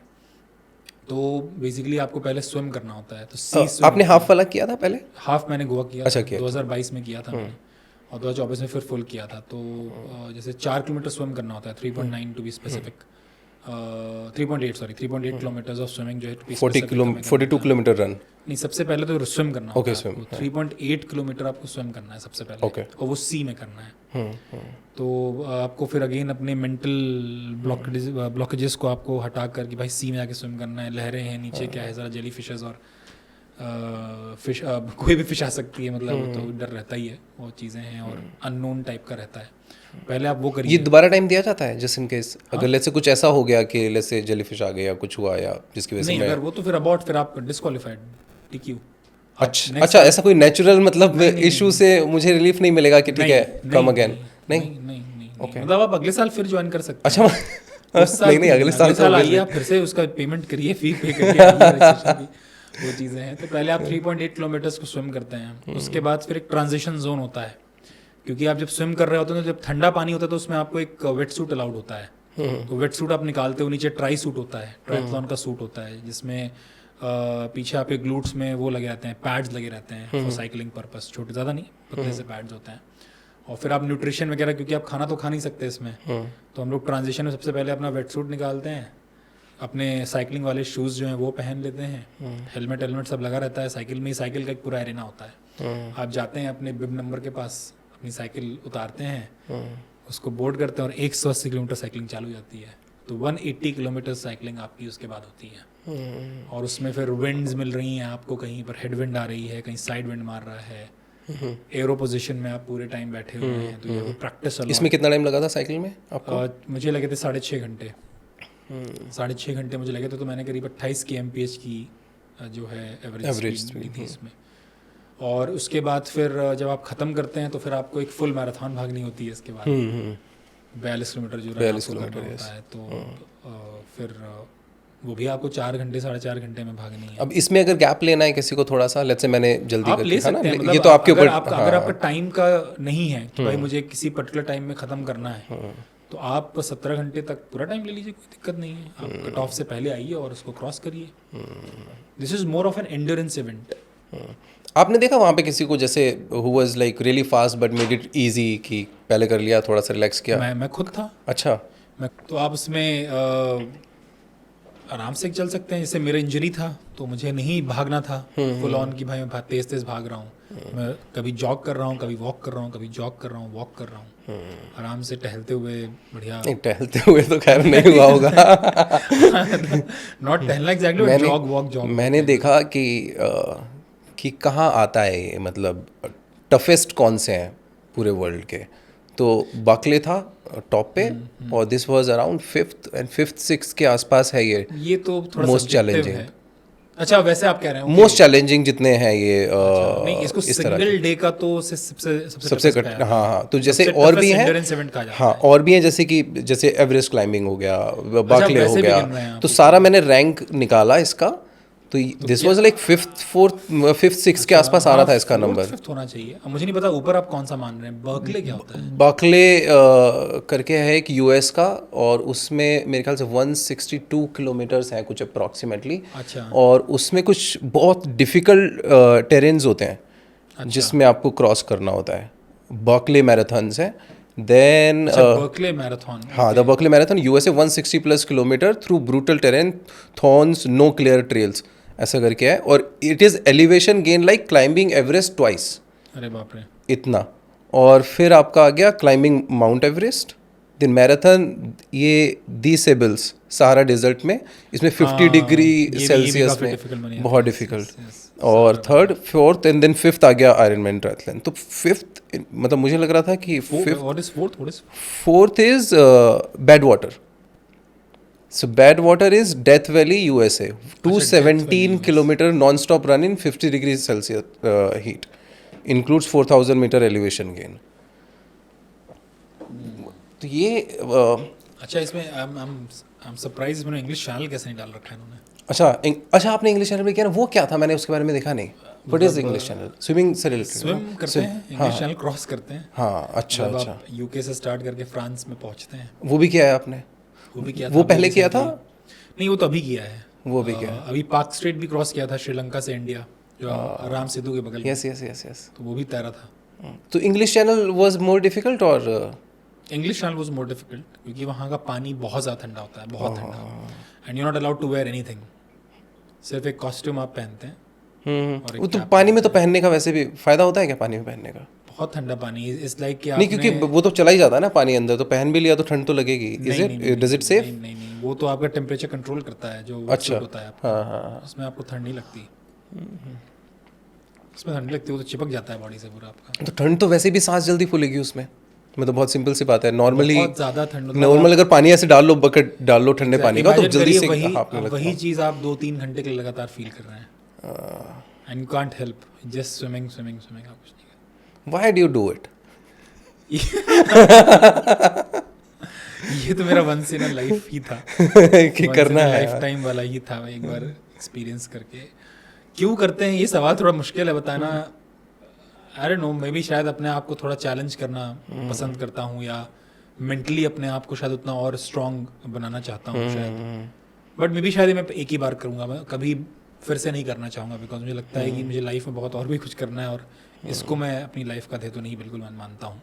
ये is just something which is secondary to my. आप वो करते हो क्या, आइस्ड शावर, जो कोल्ड शावर एंड? हाँ, मतलब ट्रेनिंग के टाइम पे थोड़ा बहुत करते हैं, मतलब जब उसके लिए रिलैक्सेशन के लिए, या आपका स्ट्रेस रिलीज के लिए जो कहते हैं आपका, और रिहैबिलिटेशन बड़ा अच्छा होता है ना, मैंने सुना as a rehabilitation it's very good actually. बहुत रिलैक्स कर देता है पूरी बॉडी को, आपका जो टॉक्सिन्स होते हैं उसको खत्म कर देता है, काफ़ी चीज़ होती है। अच्छा, अगर कोई जैसे प्रिपेयर कर रहा हो कोई बंदा इसके लिए, तो उसके लिए क्या टिप्स होंगे आपकी, ट्रायथलॉन या फिर इस तरह की कोई भी चैलेंज? Consistency, that's it. मतलब आप जैसे जिम करते हो, कोई अगर जिम करता है भाई, जिम की बॉडी तो 2 महीने में तो नहीं बनती है। हाँ, जिम की बॉडी आपको साल भर 2 साल लग जाते हैं, कभी कभी अलग अलग बॉडी टाइप पर डिपेंड करता है। लेकिन कंसिस्टेंट रहते हो ना आप, डेली जाते हो, 1 घंटा जिम करके आते हो, तब जाके कुछ निकल। आपने जब ये प्रैक्टिस स्टार्ट की तो कितना टाइम लगा आपको रेडी होने में? मैंने 8-9 मंथ्स करी होंगी करीब, और जो कहते हैं कि जो पीक करने वाली बात होती है वो 2 महीने होता है करीब। ओके। तो मेरी मेजर तो उसके पहले ही थी इवेंट। Any special diet? हाँ, कोच तो रहना पड़ता है आपका, बिना कोच के तब इवेंट नहीं कर सकते, नहीं कर पाएंगे। तो I had a coach, he is one of the fastest Ironman Kishley Rai करके हैं। उन्होंने कितने टाइम में किया है? वो तो 11 आवर्स में करते हैं, वो 11 आवर्स में करते हैं, एंड काफ़ी समय से ही is trying to break it to सब 11। Has he done multiple times? हाँ, he has done 14 times. अच्छा, people do it multiple times also. हाँ, they keep doing it. Even I'll try it again once. करूँगा एक बार में, क्योंकि मैं full अपने फिटनेस में करना चाहता हूँ। कोई इंजरी ना हो, ताकि इंजरी ना हो, तो मैं अपना बेस्ट टाइम देना चाहता हूँ। एक बार मैं बेस्ट टाइम देना चाहता हूँ बस, that's it. क्योंकि ये तो मैंने सिर्फ पहला जो किया था जस्ट टू सी कि मैं क्या कैसे कर पाऊंगा कि नहीं। आपको पता था कि आप कर दोगे, या फिर आपको था कि मैं ट्राई करते हैं? नहीं, कर लूँगा। आपको पता था? क्योंकि मेरी स्विम बहुत स्ट्रांग थी, क्योंकि मैं स्विमर रहा हूँ बचपन से। स्पोर्ट्स मेरी ज़िंदगी का सबसे पुराना और सबसे, मैं कहूँगा, इम्पोर्टेंट पार्ट रहा है लाइफ का, as far as activities are concern. तो स्विमिंग मेरी काफ़ी स्ट्रांग थी, तो स्विमिंग भी पता था मैं कर लूँगा आराम से, और स्विम में बहुत आराम से भी किया मैंने, आराम से मैंने अच्छे टाइम में फिनिश किया। साइकिल भी था कि हो जाएगी, क्योंकि साइकिल, हाँ, लेकिन साइकिल सबसे डाइसी रहता है, क्योंकि उसमें आप मशीन पर निर्भर रहते हैं। अच्छा। पंचर हो गया तो गड़बड़ हो जाएगी, फिर आप। अच्छा, वो सारा आपने बताया कि मतलब कुछ भी अगर ऐसा हो जाए तो कुछ रिलीफ नहीं है किसी भी चीज़ को लेके? पंचर तो खैर आप बना सकते हो, आपको खुद बनाना पड़ता है, हम लेके चलते हैं। लेकिन वो टाइम तो जाएगा ना? टाइम तो जाएगा, टाइम चलता रहेगा ना? हाँ, टाइम तो चलते रहेगा। वो पूरा ऐसे ही। फिर मशीन में चेन कहीं निकल गई, चढ़ी नहीं रही, क्या करोगे आप? पता चला हैंडल टूट गया, ब्रेक नहीं काम कर रहे हैं, क्या करोगे आप? तो डिपेंडेंसी बहुत ज़्यादा है साइकिल में मशीन के ऊपर. And do they reward you with some money who are able to do? No, it is इसमें खर्चा वर्ल्ड ही है चैंपियनशिप अपना. होती है. Okay. मतलब प्रोफेशनल्स भी होते हैं इसमें. जो प्रोज होते हैं वो सब 8 घंटे 7 घंटे में करते हैं. तो उनका एक वर्ल्ड चैंपियनशिप होता है, वो हवाई में होता है, एक साल फ्रांस में नीस में होता है. तो उसका अलग दुनिया है, वो अलग दुनिया है. अच्छा, उसमें फिर वो सारे टॉपर जाते होंगे जिनको लगता होगा क्या है. वही करते हैं जो प्रोफेशनली इसी में है. इसी से पैसा कमाते हैं, इसी से पेट भरते हैं अपना. Okay, nice. ओके, सो अच्छा, आपके एक फ्रेंड है दीपक जी ना, so he was your batchmate, you told me last time. Yes, he is my batchmate and he was with me in IIT also. है ना. So we have been मतलब friends since our IIT days. So IIT में वो मिले and then उन्होंने भी किया. उन्होंने साथ प्रिपरेशन करी, 4 साल साथ स्ट्रगल किया. किस्मत थी कि साथ में ही एक ही एग्ज़ाम में हम लोग IAS बन गए और दोनों IAS बन गए और साथ में ट्रेनिंग भी करी. How important is friendship to you? That's what I wanted to know. Very important. शायद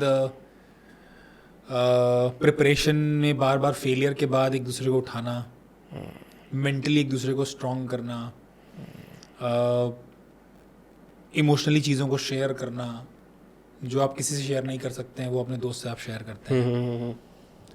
देन मतलब यू कैन डिस्कस एनीथिंग, मतलब जो भी आपके मन में थॉट्स चल रहे हैं, जो चीज़ें हो रही हैं. करेक्ट. मतलब friendship helps you in every way possible. मतलब आप जैसा भी आप सोचते हैं, मतलब आपको लाइफ में फ्लोट करने के लिए, लाइफ में आपको आगे बढ़ाने के लिए, मोटिवेट करने के लिए, इंस्पायर करने के लिए, एवरीथिंग. मतलब फ्रेंडशिप इज़ रियली इंपॉर्टेंट. मतलब मेरे हिसाब से तो मतलब you have to have one very good friend जिससे आप हर चीज़ शेयर कर सको, हर चीज़ पूछ सको, बात कर सको, आपको सही राय दे, जो आपको सही चीज़ करने के लिए मोटिवेट करे. यस. हाँ, ये भी बोलते हैं ना कि जैसे बाकी जो रिलेशनशिप्स हैं वो हम लेकर के आते हैं. मतलब you don't choose your parents, you don't choose your siblings, but this is the only or maybe the second one is your life partner and the second is your friend that you choose. Yes. So probably that is also one reason it is important. Why I was asking you because मैंने देखा कि दोनों ने साथ में किया काफ़ी सारी चीज़ें इतने टाइम से, तो it must have really played some important role. Also I was studying this book called Ikigai and also I read many interviews and seen many interviews of people who have lived longer. तो उसमें से एक चीज़ जो निकल के आती है वो अच्छे रिलेशनशिप्स. Yes.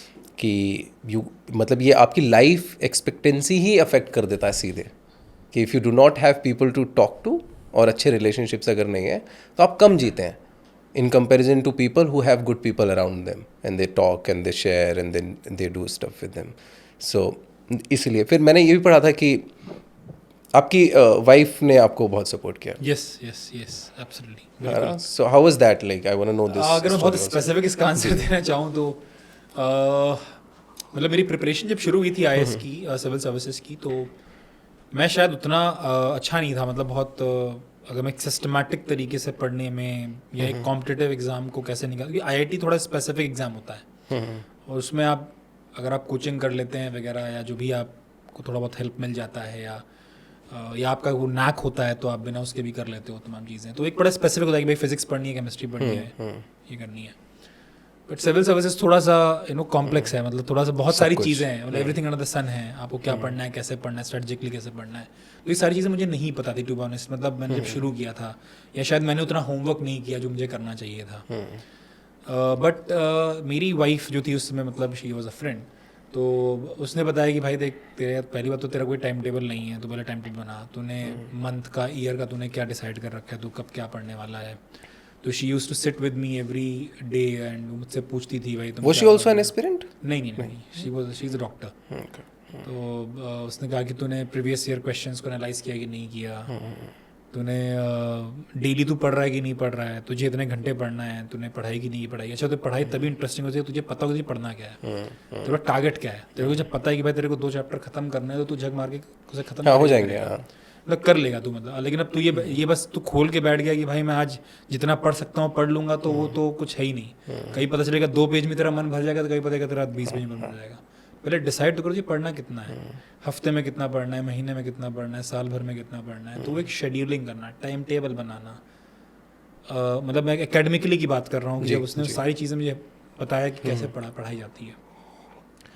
वो मेरे लिए गेम चेंजर था।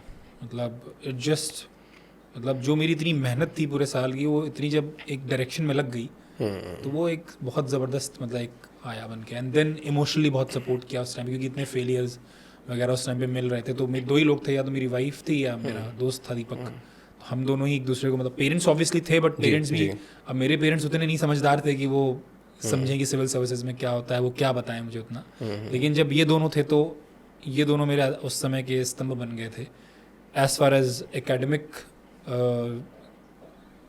Feedback is concerned, academic support is concerned और इमोशनल सपोर्ट इज कंसर्न्ड। आपको क्या लगता है हमें क्यों चाहिए होता है एक तीसरा बंदा बताने के लिए? मैं when you were telling me I was just thinking कि जैसे कि कोचेस चाहिए होते हैं हमें, या फिर अर्जुन को कृष्णा, राइट?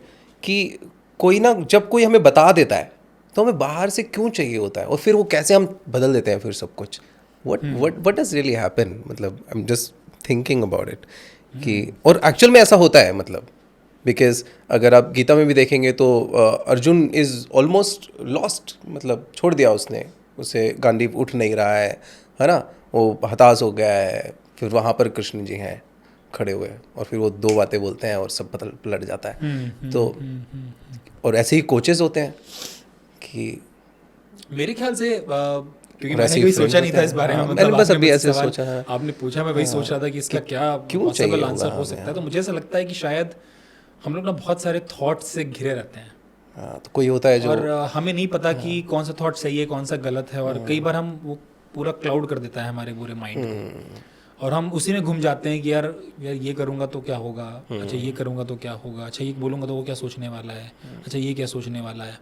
बल्कि हम सबको मैक्सिमम हम लोग को क्लैरिटी होती है, अगर आप थोड़ा सा डिसोरेंट होके सोचें और थोड़ा सा कूल माइंड से कहीं बैठ के एकांत में सोचो, तो आपको आंसर सब करेक्ट थॉट्स भी कहीं ना कहीं है उसी के लेटर में, सारे आंसर मिल जाएंगे आपको, आराम से बैठोगे। बट वही होता है ना कि आप सोच नहीं पाते, क्योंकि आप इतनी सारी चीज़ों से घिरे रहते हो। और जब आदमी ऐसा होता है जो उन थॉट्स के थ्रू नहीं जा रहा होता है, हाँ, वो नहीं फंसा हुआ ना, ऐसा ना ऊपर से देखता है कि अच्छा यार ये तो, यार ये सोच रहा है, इसका सोल्यूशन तो यही होना चाहिए लॉजिकली, तो इतना सोच क्यों रहा है इतना। तो वो बताता है कि भाई तू ऐसा कर और ऐसे तुझे आंसर दे, तो वो बादल हट जाते हैं हमारे, मिल जाता है। इसलिए शायद आपको गाइड की आवश्यकता पड़ती है। तो आपको एनर्जी कैसे, क्योंकि एनर्जी तो हमारी बहुत ज़्यादा है, माइंड की एनर्जी भी बहुत ज़्यादा है, बॉडी की एनर्जी बहुत ज़्यादा है। अब उसको आपको ओरिएंट कैसे करना है वो गाइड बताता है आपको। इसीलिए शायद जब हम एजुकेशन लेते हैं तो टीचर की जरूरत क्यों होती है आपको? हाँ, टीचर क्योंकि आपको गाइड करता है एक सर्टेन डायरेक्शन में, एक सर्टेन। और अगेन अब वो ज़्यादा हो जाएगी, बिकॉज पहले तो इन्फॉर्मेशन ही नहीं थी ना। हाँ, तो इन्फॉर्मेशन ही हमें टीचर से चाहिए होती थी, हम चाहते थे कि भाई इन्फॉर्मेशन मिल जाए, मतलब नॉलेज मिल जाए। अब नॉलेज के बियॉन्ड हो गई है एजुकेशन ना, it's knowledge is there, too much knowledge is there. So अब तो सिर्फ गाइड का ही काम रह गया टीचर का, कि वो गाइड कर पाए कि उस नॉलेज का क्या करना है। शायद इसीलिए फ्रेंडशिप होती है, इसीलिए शायद लाइफ पार्टनर्स इन सारी चीज़ों में आपको हेल्प करते हैं, क्योंकि ज़िंदगी तो बहुत सारे आयाम होते हैं ना, सिर्फ एकेडमिक्स तो नहीं है, सिर्फ प्रोफेशन तो नहीं है, आपकी पर्सनल लाइफ भी है, आपके खुद के पैशंस भी हैं, आपके खुद के पर्सनल गोल्स भी हैं। अब this brings me to another question related to it. एक ये कि जैसा भी मैंने बोला ही था कि मैंने देखा है कि कितनी टफ जॉब होती है एक IAS ऑफिसर की, कि आपका ऑफिस से लेट्स से आप ये तो डिसाइड कर सकते हो कि ठीक है आज मुझे 9 साढ़े 9 बजे पहुंचना है, दैट्स ऑल। आने का आपको पता ही नहीं है, रेयरली पता है। लास्ट टाइम हुआ यही हुआ, देखो हम बैठे हुए थे यहाँ पे कि हम करेंगे पूरा शूट, और फिर आ गया कुछ, एंड देन आपको लगा कि शायद मैं 1 घंटे में फ्री हो जाऊँगा, लेकिन आप नहीं हो पाए, because you have no idea कि कितना फिर क्या काम और आ जाएगा। तो एक इतनी टफ जॉब, बट आपकी लाइफ जब मैं देख रहा हूँ तो मुझे दिख रहा है कि आप बोल रहे हो कि मैं दोबारा करूँगा आयरनमैन ट्रायथलॉन भी करूँगा दोबारा, फिर आपने इंग्लिश चैनल कर लिया, फिर आप बात कर रहे हो फ्रेंडशिप की, फिर आप बात कर रहे हो पर्सनल रिलेशनशिप की, और आप सब कुछ बड़े ऐसे खूबसूरती से बात कर लिया आपने, जैसे कि मतलब मक्खन है ये सब कुछ कर दिया आपने। कैसे कर दिया ये सब? मतलब how do you manage your personal life, your mental health, your physical health, सब ऐसा नहीं लगता कभी कभी कि नहीं, ये तो मेरे लिए खिचड़ी है, ये खिचड़ी तो खिचड़ी, हाँ वही मैं देख रहा हूँ ना कि है तो, लेकिन मैं झूठ नहीं बोलूँगा, खिचड़ी मेरे लिए अभी भी है। हाँ। लेकिन होता है ना कि आप एट द मोमेंट क्या सोच रहे हो। अब मैं सुबह उठा, जैसे क्योंकि बीइंग अ स्पोर्ट्समैन बचपन से आदत रही जल्दी उठने की, सुबह 4 बजे उठ के हम लोग साइकिल करके जाते थे, फिर स्विमिंग कर रहे हैं, रनिंग कर रहे हैं, वहाँ भी कोच हुआ करते थे अगेन। तो आदत थी सुबह जल्दी उठने की, और जब आप सुबह जल्दी उठते हो ना तो आपके पास समय होता है कई चीज़ों का। Very important point. हाँ, तो आप सोच भी सकते हो, आप खेल भी सकते हो, आप पैशन भी अपना फॉलो कर सकते हो, फैमिली को भी टाइम दे सकते हो। मतलब ये मैं मूल मंत्र मानता हूँ। जब आप जल्दी उठते हैं तो बहुत सारी चीज़ें ना पहले कंप्लीट कर लेते हो, just before the day starts. तो आप 7 AM 8 AM से पहले कर लो सारे काम खत्म।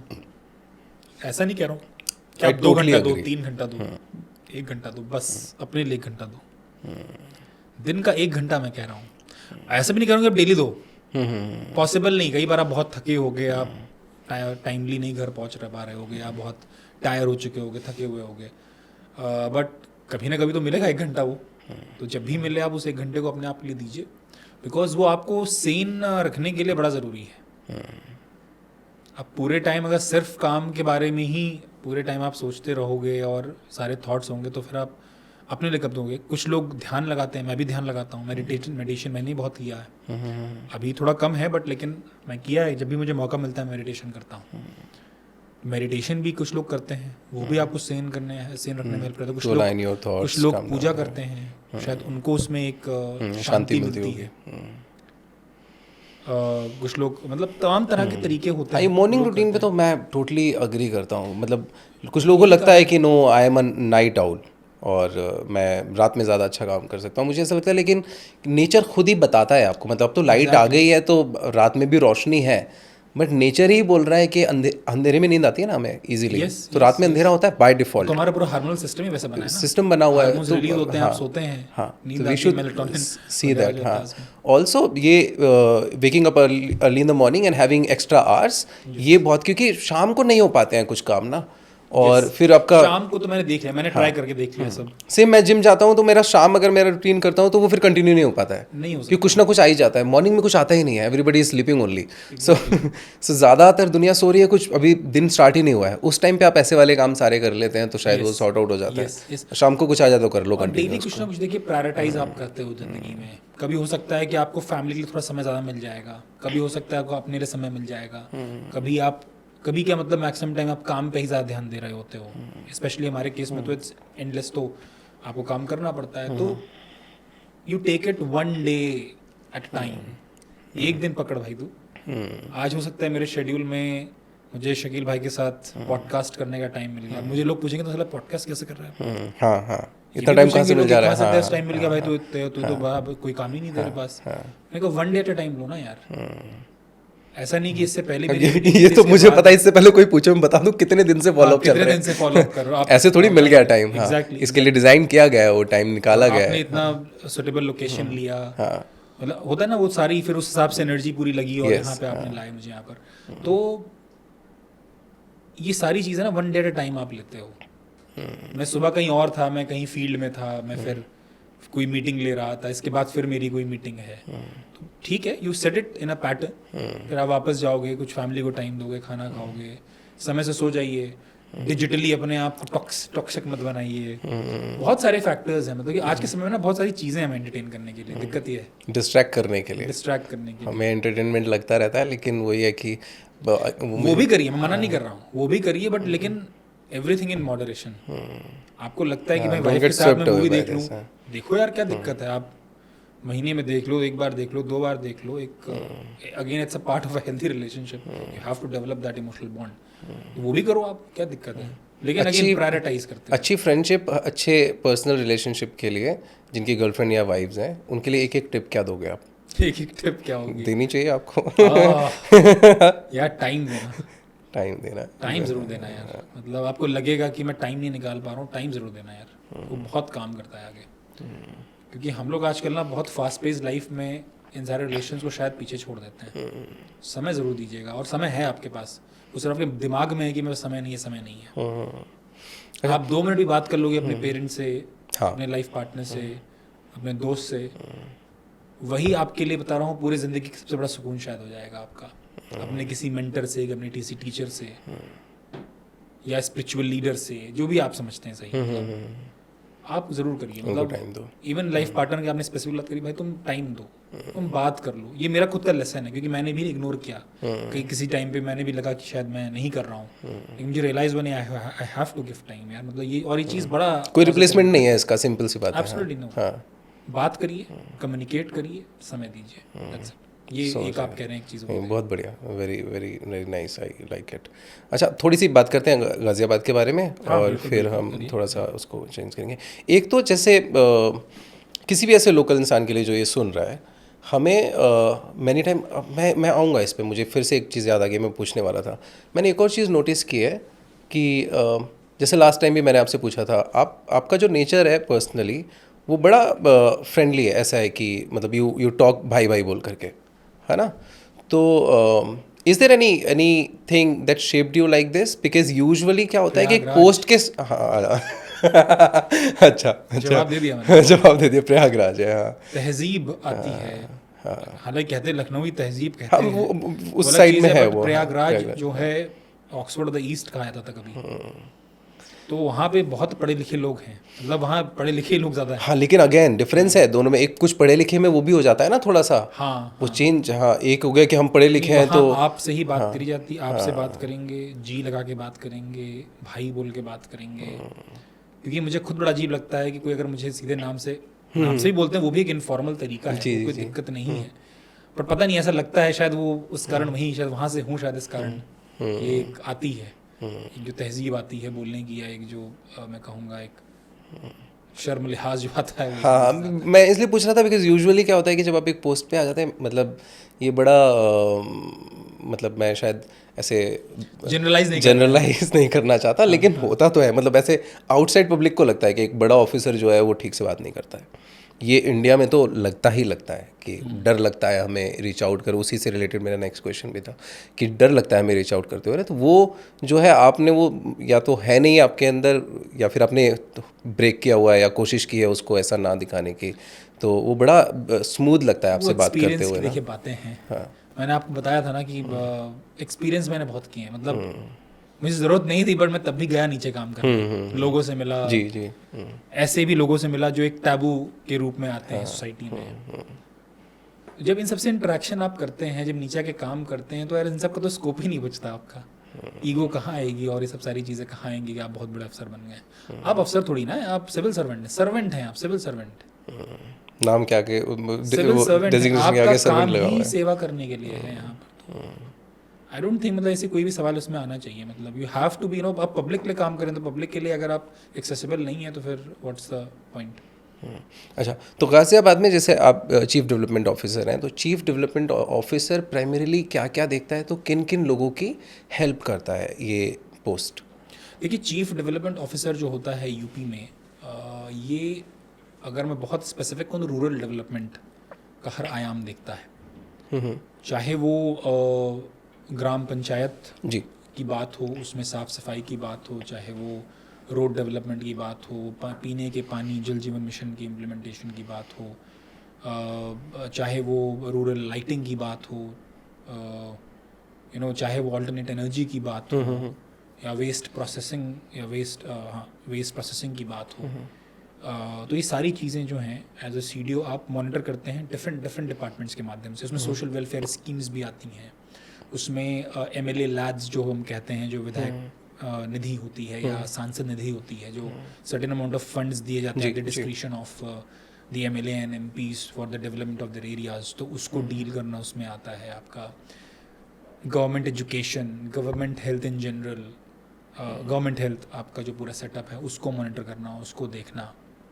आप डिफरेंट कमिटीज़ में उपाध्यक्ष के रूप में काम करते हैं, चाहे वो राइट टू एजुकेशन हो, चाहे वो रोड सेफ्टी हो, चाहे वो ग्राउंड वाटर एक्सट्रैक्शन की कमेटी हो, चाहे वो पोल्यूशन से रिलेटेड चीज़ें हों, चाहे वो हेल्थ डिस्ट्रिक्ट हेल्थ सोसाइटी की बात हो, इन सभी में आप हिस्सा रहते हैं।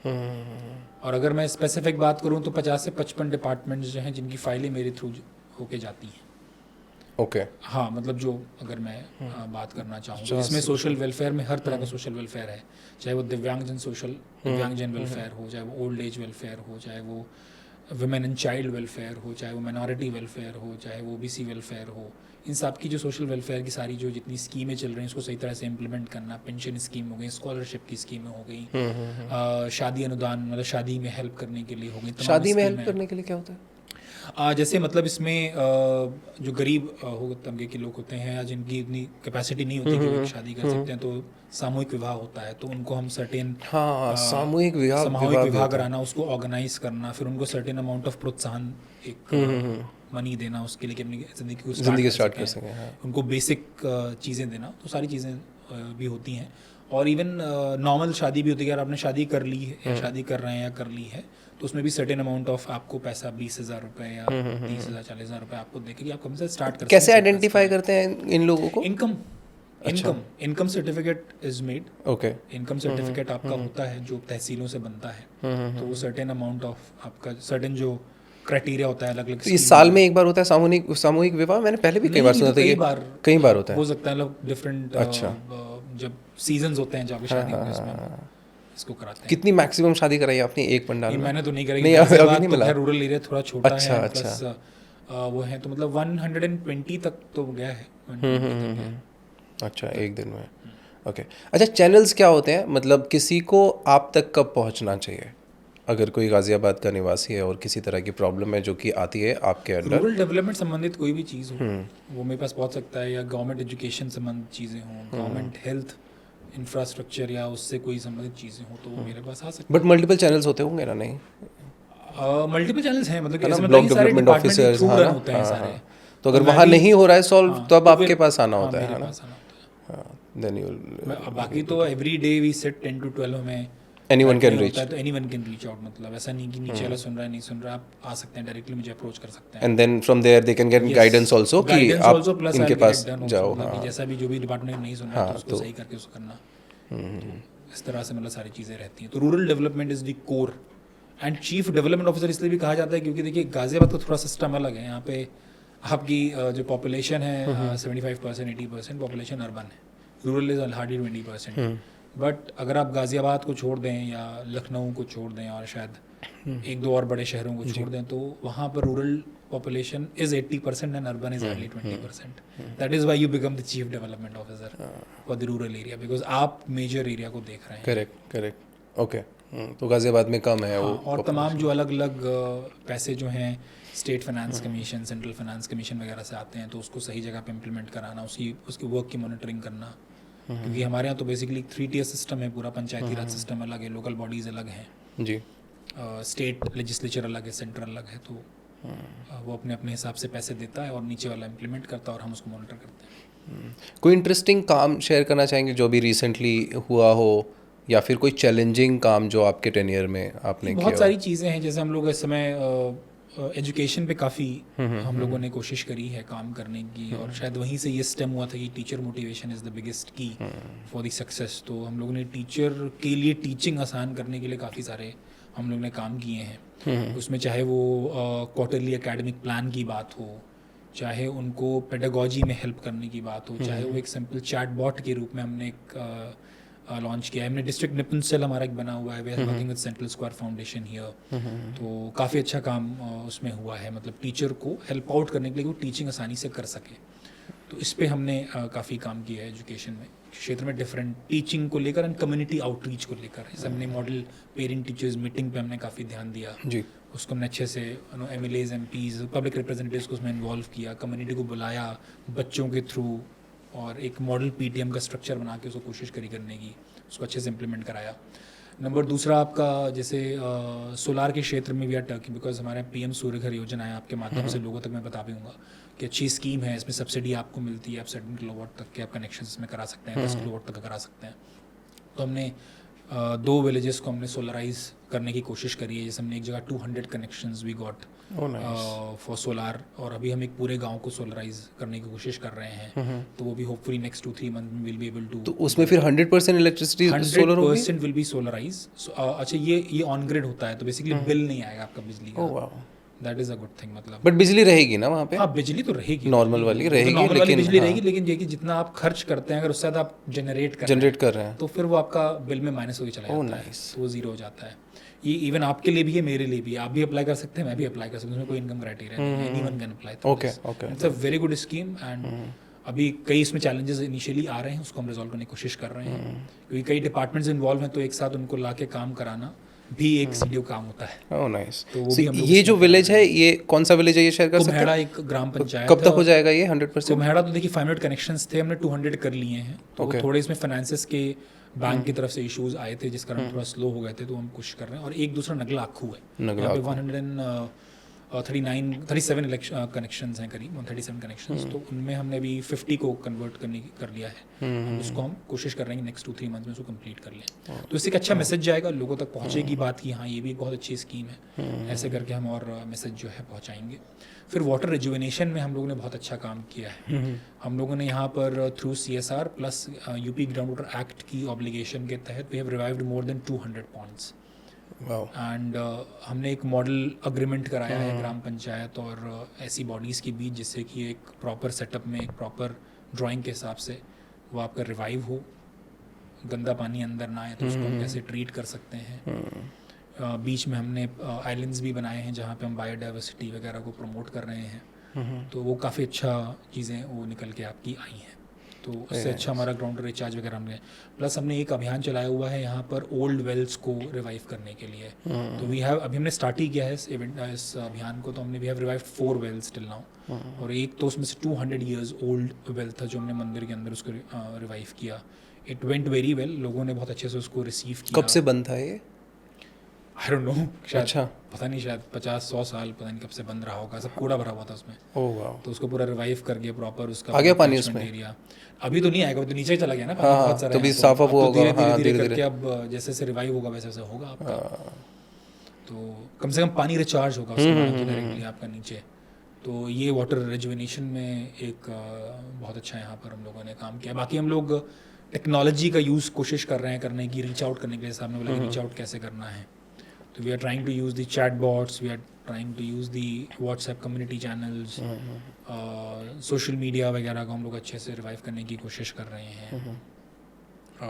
तो ये कुछ मतलब अगर मैं नोटेबल आपको काम कहना चाहूँ, ये सारी चीज़ें हम लोगों ने करी। सबसे चैलेंजिंग अभी तक, मतलब सब लगा के, जैसे SDM से लेके अब तक, सो कुछ ऐसा जो बहुत चैलेंजिंग रहा, बड़ा डिफिकल्ट लगा काम करने में, लेकिन हो गया फाइनली, ऐसा कुछ अगर जैसा चैलेंजिंग लगा हो गया? एज SDM हम लोग सीनियर सिटीजन, आई थिंक मैं शायद पिछले बार मेंशन किया था, सीनियर सिटीजन मेंटेनेंस एक्ट एक 2008 का है, जिसमें आई हैव टोल्ड यू कि ओल्ड एज लोग आते हैं और तमाम तरह के इसमें इश्यूज होते हैं, तो उनको सुनना है कोर्ट में। That was I think one of the most challenging jobs. कितने केस बताए थे आपने एक दिन में? एक दिन में 200 केसेस भी देखे हैं। तो 200 केस, 4 घंटे बैठे हैं हम। 200 केस अगर सुनेंगे एक दिन में, 200 मतलब मैक्सिमम है वो तो। हाँ, बट फिर भी अगर एक बार 200 हुआ है तो लेट्स से 50 होंगे एक दिन में। हाँ, 50 से 80 तो एवरेज था। जेफ बेजोस का एक इंटरव्यू सुना था मैंने, वो बोलता है कि I make only 3 decision in a day. बोलता है my job is very easy, मतलब I can't make the 4th decision in a day कि अब मेरा हो गया आज, कि अब मैं कल बताऊंगा इस बारे में, आज नहीं बताऊंगा। तो मतलब then like of course it must be very challenging कि इतने सारे लोगों को सुनना। यस, लेकिन वो अच्छा एक मैसेज गया था उससे, अच्छी चीज़ें पता चली उसमें। तो लैंड इशूज़ बड़े कॉम्प्लेक्स होते हैं क्योंकि डिफरेंट लॉज होते हैं, लोग बड़े कॉम्प्लेक्स होते हैं, भाई भाई में, भाई बहन, तमाम तरह की। ठीक है, सोसाइटी का हिस्सा है सारी चीज़ें, तो उसको भी टैकल करना एक बड़ा चैलेंजिंग काम था आपका।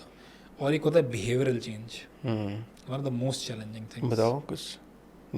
जैसे ये for example waste management, the biggest issue जो आप भी फेस कर रहे हैं सिटी में भी, मैं बात करना चाह रहा था, सिटी में भी और हम लोग विलेज में भी हम लोग फेस कर रहे हैं सारी चीज़ें। तो अब लोग कैसे समझाओगे कि भाई आप सेग्रीगेशन कैसे करोगे? आप उसको फेंको मत नाली में, उसको आप रखो अपने पास, गाड़ी आएगी उसमें डाल दो। इवन जो गाड़ी चलाने वाला है उसको इंश्योर करना कि भाई तू समय से पहुंच जाना।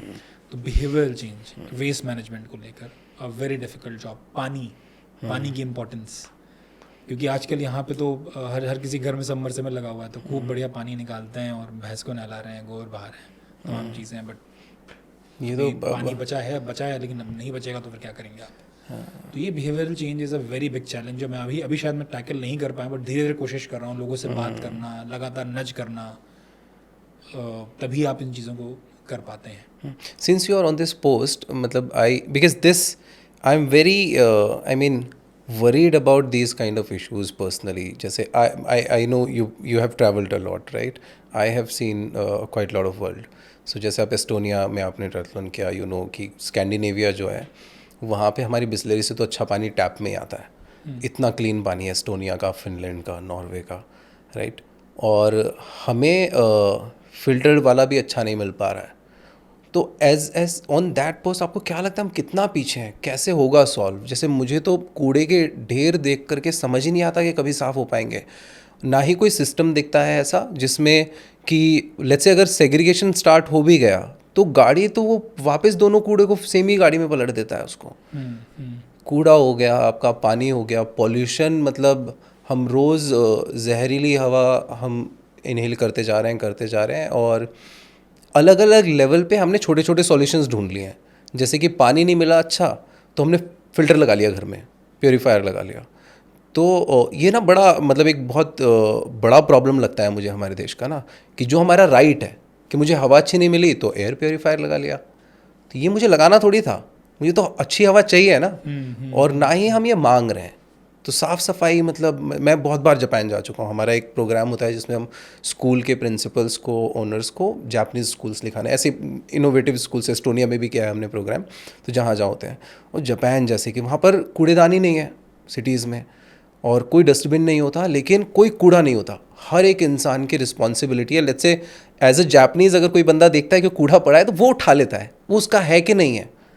तो हम कितना पीछे हैं. मुझे तो लगता है कि पता नहीं कब, आपको क्या लगता है उस सीट पे बैठ के कि नहीं आप क्या होगा तो सॉल्व? ये नहीं होगा, क्यों नहीं. रिजॉल्व चीज़ें हो रही हैं, तेज़ी हो रही हैं with the political will, with the administrative competency और राइट डायरेक्शन में काम करने से चीज़ें बदल रही हैं. चीज़ें बहुत बदली हैं, आप भी जानते हैं. और हम यंग नेशन हैं. आप बोल रहे हैं कि हम अभी इतने भी, हम लोग को इतना समय नहीं मिला जितना आप जिन कंट्रीज़ का नाम ले रहे हैं इतना समय हमें मिला हो. और हमने कभी भी एज कंट्री हमने कभी बाहर से तो चीज़ें ली नहीं.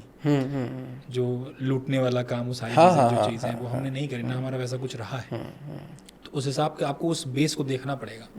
उस बेस के हिसाब से we have done very very well. अगर आप देखेंगे हम जिस मुकाम में आके आप खड़े हो गए हैं, आप हमारी पॉपुलेशन का भी एक प्रेशर देखिए जो हमारे ऊपर है, हमने उसके साथ लेके चले. हम डाइवर्सिटी का आप देखिए, इतनी डाइवर्सिटी के साथ लेके चले हैं. तो ये सारे चैलेंजेस आपको देखने पड़ेंगे. और मैं बात सही मानता हूँ, ये है वर्क इन प्रोग्रेस है, ये प्रॉब्लम्स हैं, मैं डिनाई नहीं कर सकता इस चीज़ को. और वर्क इन प्रोग्रेस है और आपसे और हमसे ही ये सॉल्यूशंस निकलेंगे. इंदौर ने दिखाया ना. इंदौर ने दिखाया ना. इंदौर की तर्ज पे ही और भी लोग काम कर रहे हैं. आप गाजियाबाद देख लीजिए, यू कैन कंपेयर थिंग्स. अभी कितना ज़्यादा बेहतर कंडीशंस हैं पहले से, और लगातार इम्प्रूव हो रही हैं और बहुत अच्छी स्पीड से इम्प्रूव हो रही हैं चीज़ें. हाँ, I am only worried about the speed. मुझे ऐसा लगता है कि स्पीड क्या इनफ है ये, मतलब आर वी डूइंग गुड कि स्पीड? मुझे लगता है जो रिसोर्सेज हमारे पास अवेलेबल हैं, जितने फाइनेंशियल रिसोर्सेज, ह्यूमन रिसोर्सेज जो भी अवेलेबल हैं, उस हिसाब से हम बहुत अच्छा कर रहे हैं. और बेहतर ही कर रहे हैं और करेंगे. ये चीज़ें तेज़ी से बदल रही हैं बिकॉज वी आर रियलाइजिंग ना, हम ऑलरेडी, ऐसा बताया ना कि political will and administrative competency, also civic मतलब रिस्पॉन्सिबिलिटी जो है ना, मुझे लगता है कि वो बहुत ज़रूरी है. शायद इसीलिए मैं आपको बिहेवियरल चेंज की बात क्यों कर रहा हूँ. बिहेवियरल चेंज वहीं से मेरे माइंड में बड़ा जो एक चैलेंज हम लोग के लिए कि समझ ही नहीं आता है. मतलब मैं almost every day when I drive, every day I C somebody from a good car throwing garbage. From a good car, छोटी वाली का मैं काउंट ही नहीं कर रहा हूँ. अब इमेजिन करिए, तो अच्छी कार खरीदिए तो ठीक ठाक घर से होगा वो. बिल्कुल. अब आप इमेजिन करिए कि वही कूड़ा नगर निगम उठा रहा है. हाँ, वो इमेजिन वो क्यों सोच रहा है कि मैं फेंक दूंगा यहाँ पे और ये कोई ना कोई तो ठीक कर देगा इसको. वो क्यों सोच रहा है? मुझे ये समझ ही नहीं आ रहा है. सिविक सेंस, अब शायद एजुकेशन जो आप कह रहे हैं वहाँ पे ये हेल्प करेगी. We need to raise responsible citizens. Yes. जो इन चीज़ों को समझें, इस चीज़ के बारे में कि ये जाता कहाँ है कूड़ा. अभी इसलिए मैं कह रहा हूँ ना कि हमारा दायरा बड़ा छोटा होता है.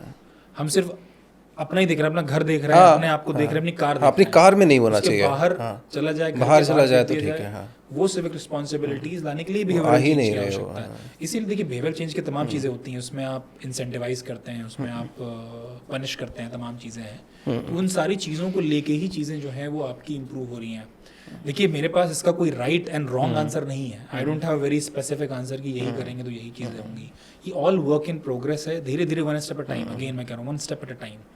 अभी देखिए अभी हमारे पास टेक्नोलॉजी है, हम वेस्ट को प्रोसेस कर पा रहे हैं. इवन इफ मिक्स्ड वेस्ट भी आ रहा है तो हम उसको प्रोसेस करके उसमें से जो चीज़ें निकाल सकते हैं, रिसाइकिल कर सकते हैं तो रिसाइकिल कर रहे हैं, जो रीयूज़ कर सकते हैं तो रीयूज़ कर इसमें रहे हैं। पब्लिक प्राइवेट पार्टनरशिप पे हो रहा है क्या इनफ काम, है ना? इस पे बिल्कुल हो रहा है। डेफिनेटली, क्योंकि इसमें बहुत ज़रूरी है, इसमें हाँ बहुत ज़रूरी वही काम करता है।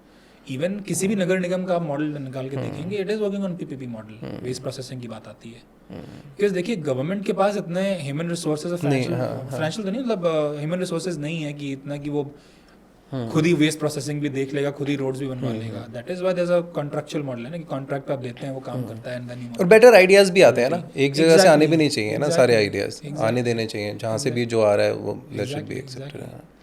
So last few question, simple, one book that has shaped your thinking. If कोई एक बुक नहीं है। अच्छा, मैं शायद हर चीज़ से, मेरी फिलॉसफी है लाइफ की, जो चीज़ें अच्छी मिले उठा लो उसको।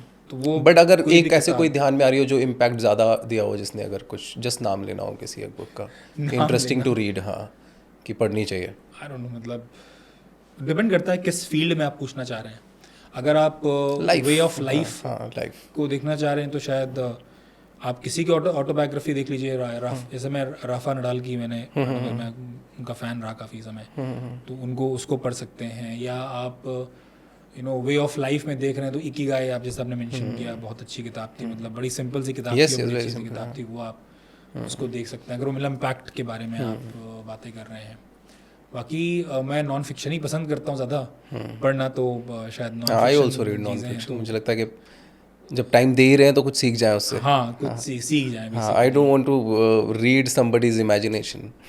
मेरा नहीं आता उसमें इंटरेस्ट। तो यस, आई थिंक यही आंसर होगा मेरे। A role model that you deeply, again there is no one, जहाँ से जो निकल जाए आपका वो नहीं। इवन जैसे शकील, आपको भी मैं कह सकता हूँ, आप भी मेरे रोल मॉडल हैं किसी सेंस में।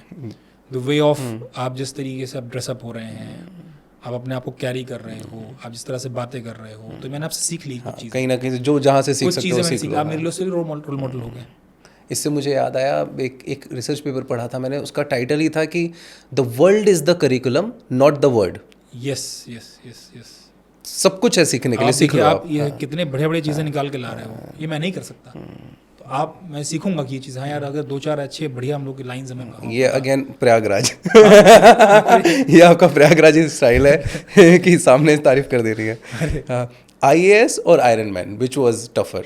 IAS was tougher. अच्छा, टफर है डेफिनेट। बहुत मशक्कत करनी पड़ी है। आयरन मैन से बहुत मशक्कत थी। Any misconception you think people have about an IAS officer that you would want to correct, if there is any? शायद पता नहीं कि कुछ लोग शायद समझने लगे कि काम बहुत कम करते हैं या काम नहीं करते हैं। ये मुझे लगता है कि होता होगा, क्योंकि मुझे तो था, लेकिन मैंने दिमाग से आप, मतलब वो सुनते नहीं किसी की, वैसे बिल्कुल आप दिमाग से निकाल दीजिए। बहुत बहुत काम होता है, मतलब most of us are very pro people. हम लोग सुनने के लिए रेडी हैं, एक्सेसिबल हैं, ऐसा कुछ भी नहीं है, मतलब we are available, we are working very very hard. Any fitness tip? Go to snack? जल्दी उठो। जल्दी उठो, दैट्स इट। जल्दी सोना भी है, लेकिन उसका, हाँ, उसका जल्दी सोना डेफिनेटली। हाँ, और if there is one lesson that you would wanna share, कि जो आपने ओवर द पीरियड सीखा, जिसने आपको, मतलब कोई भी एक लेसन आपकी लाइफ का, अगर जिंदगी आपको अलाउ करती है, अगर आपको जिंदगी अलाउ करती है, तो एक्सपेरिमेंट जरूर करिएगा अपनी जिंदगी में, क्योंकि कई बार आपको पता नहीं तो करना क्या है जिंदगी में आपको। कोशिश ज़रूर करिएगा अलग अलग जगह। ये मुझे याद आया, इससे लास्ट टाइम हमने कॉन्वर्सेशन ही यहीं से स्टार्ट किया था कि आप कंफ्यूज थे कि कैसे करना है, और फिर आपने किया कि चलो पहले काम करते हैं, ग्राउंड देखते हैं। लेकिन अगेन इस पे अगर आपकी लाइफ करती है तो अलाउ, बाकी तो फिर लाइफ ही गाइड करती है आप कैसे करना है। सबको सब नहीं मिलता। हाँ, फिर लाइफ ही गाइड करेगी आपको कैसे करना है, वो कहाँ ले जाएगी आपको ज़िंदगी, फिर आप किस जगह पे क्या डिसीजन लेते हो उस पर डिपेंड कर जाती है आपकी। And then you accept the results of that decision. ये तो कृष्ण ने भी कहा था कि तुम्हें चूज करना है, उसके बाद जो होगा फिर तुम्हें उसके रिपरकशंस को झेलने। Very interesting. Thank you so much for your time sir, it's been wonderful talking to you. मजा आया। Thank you so much. Thank you.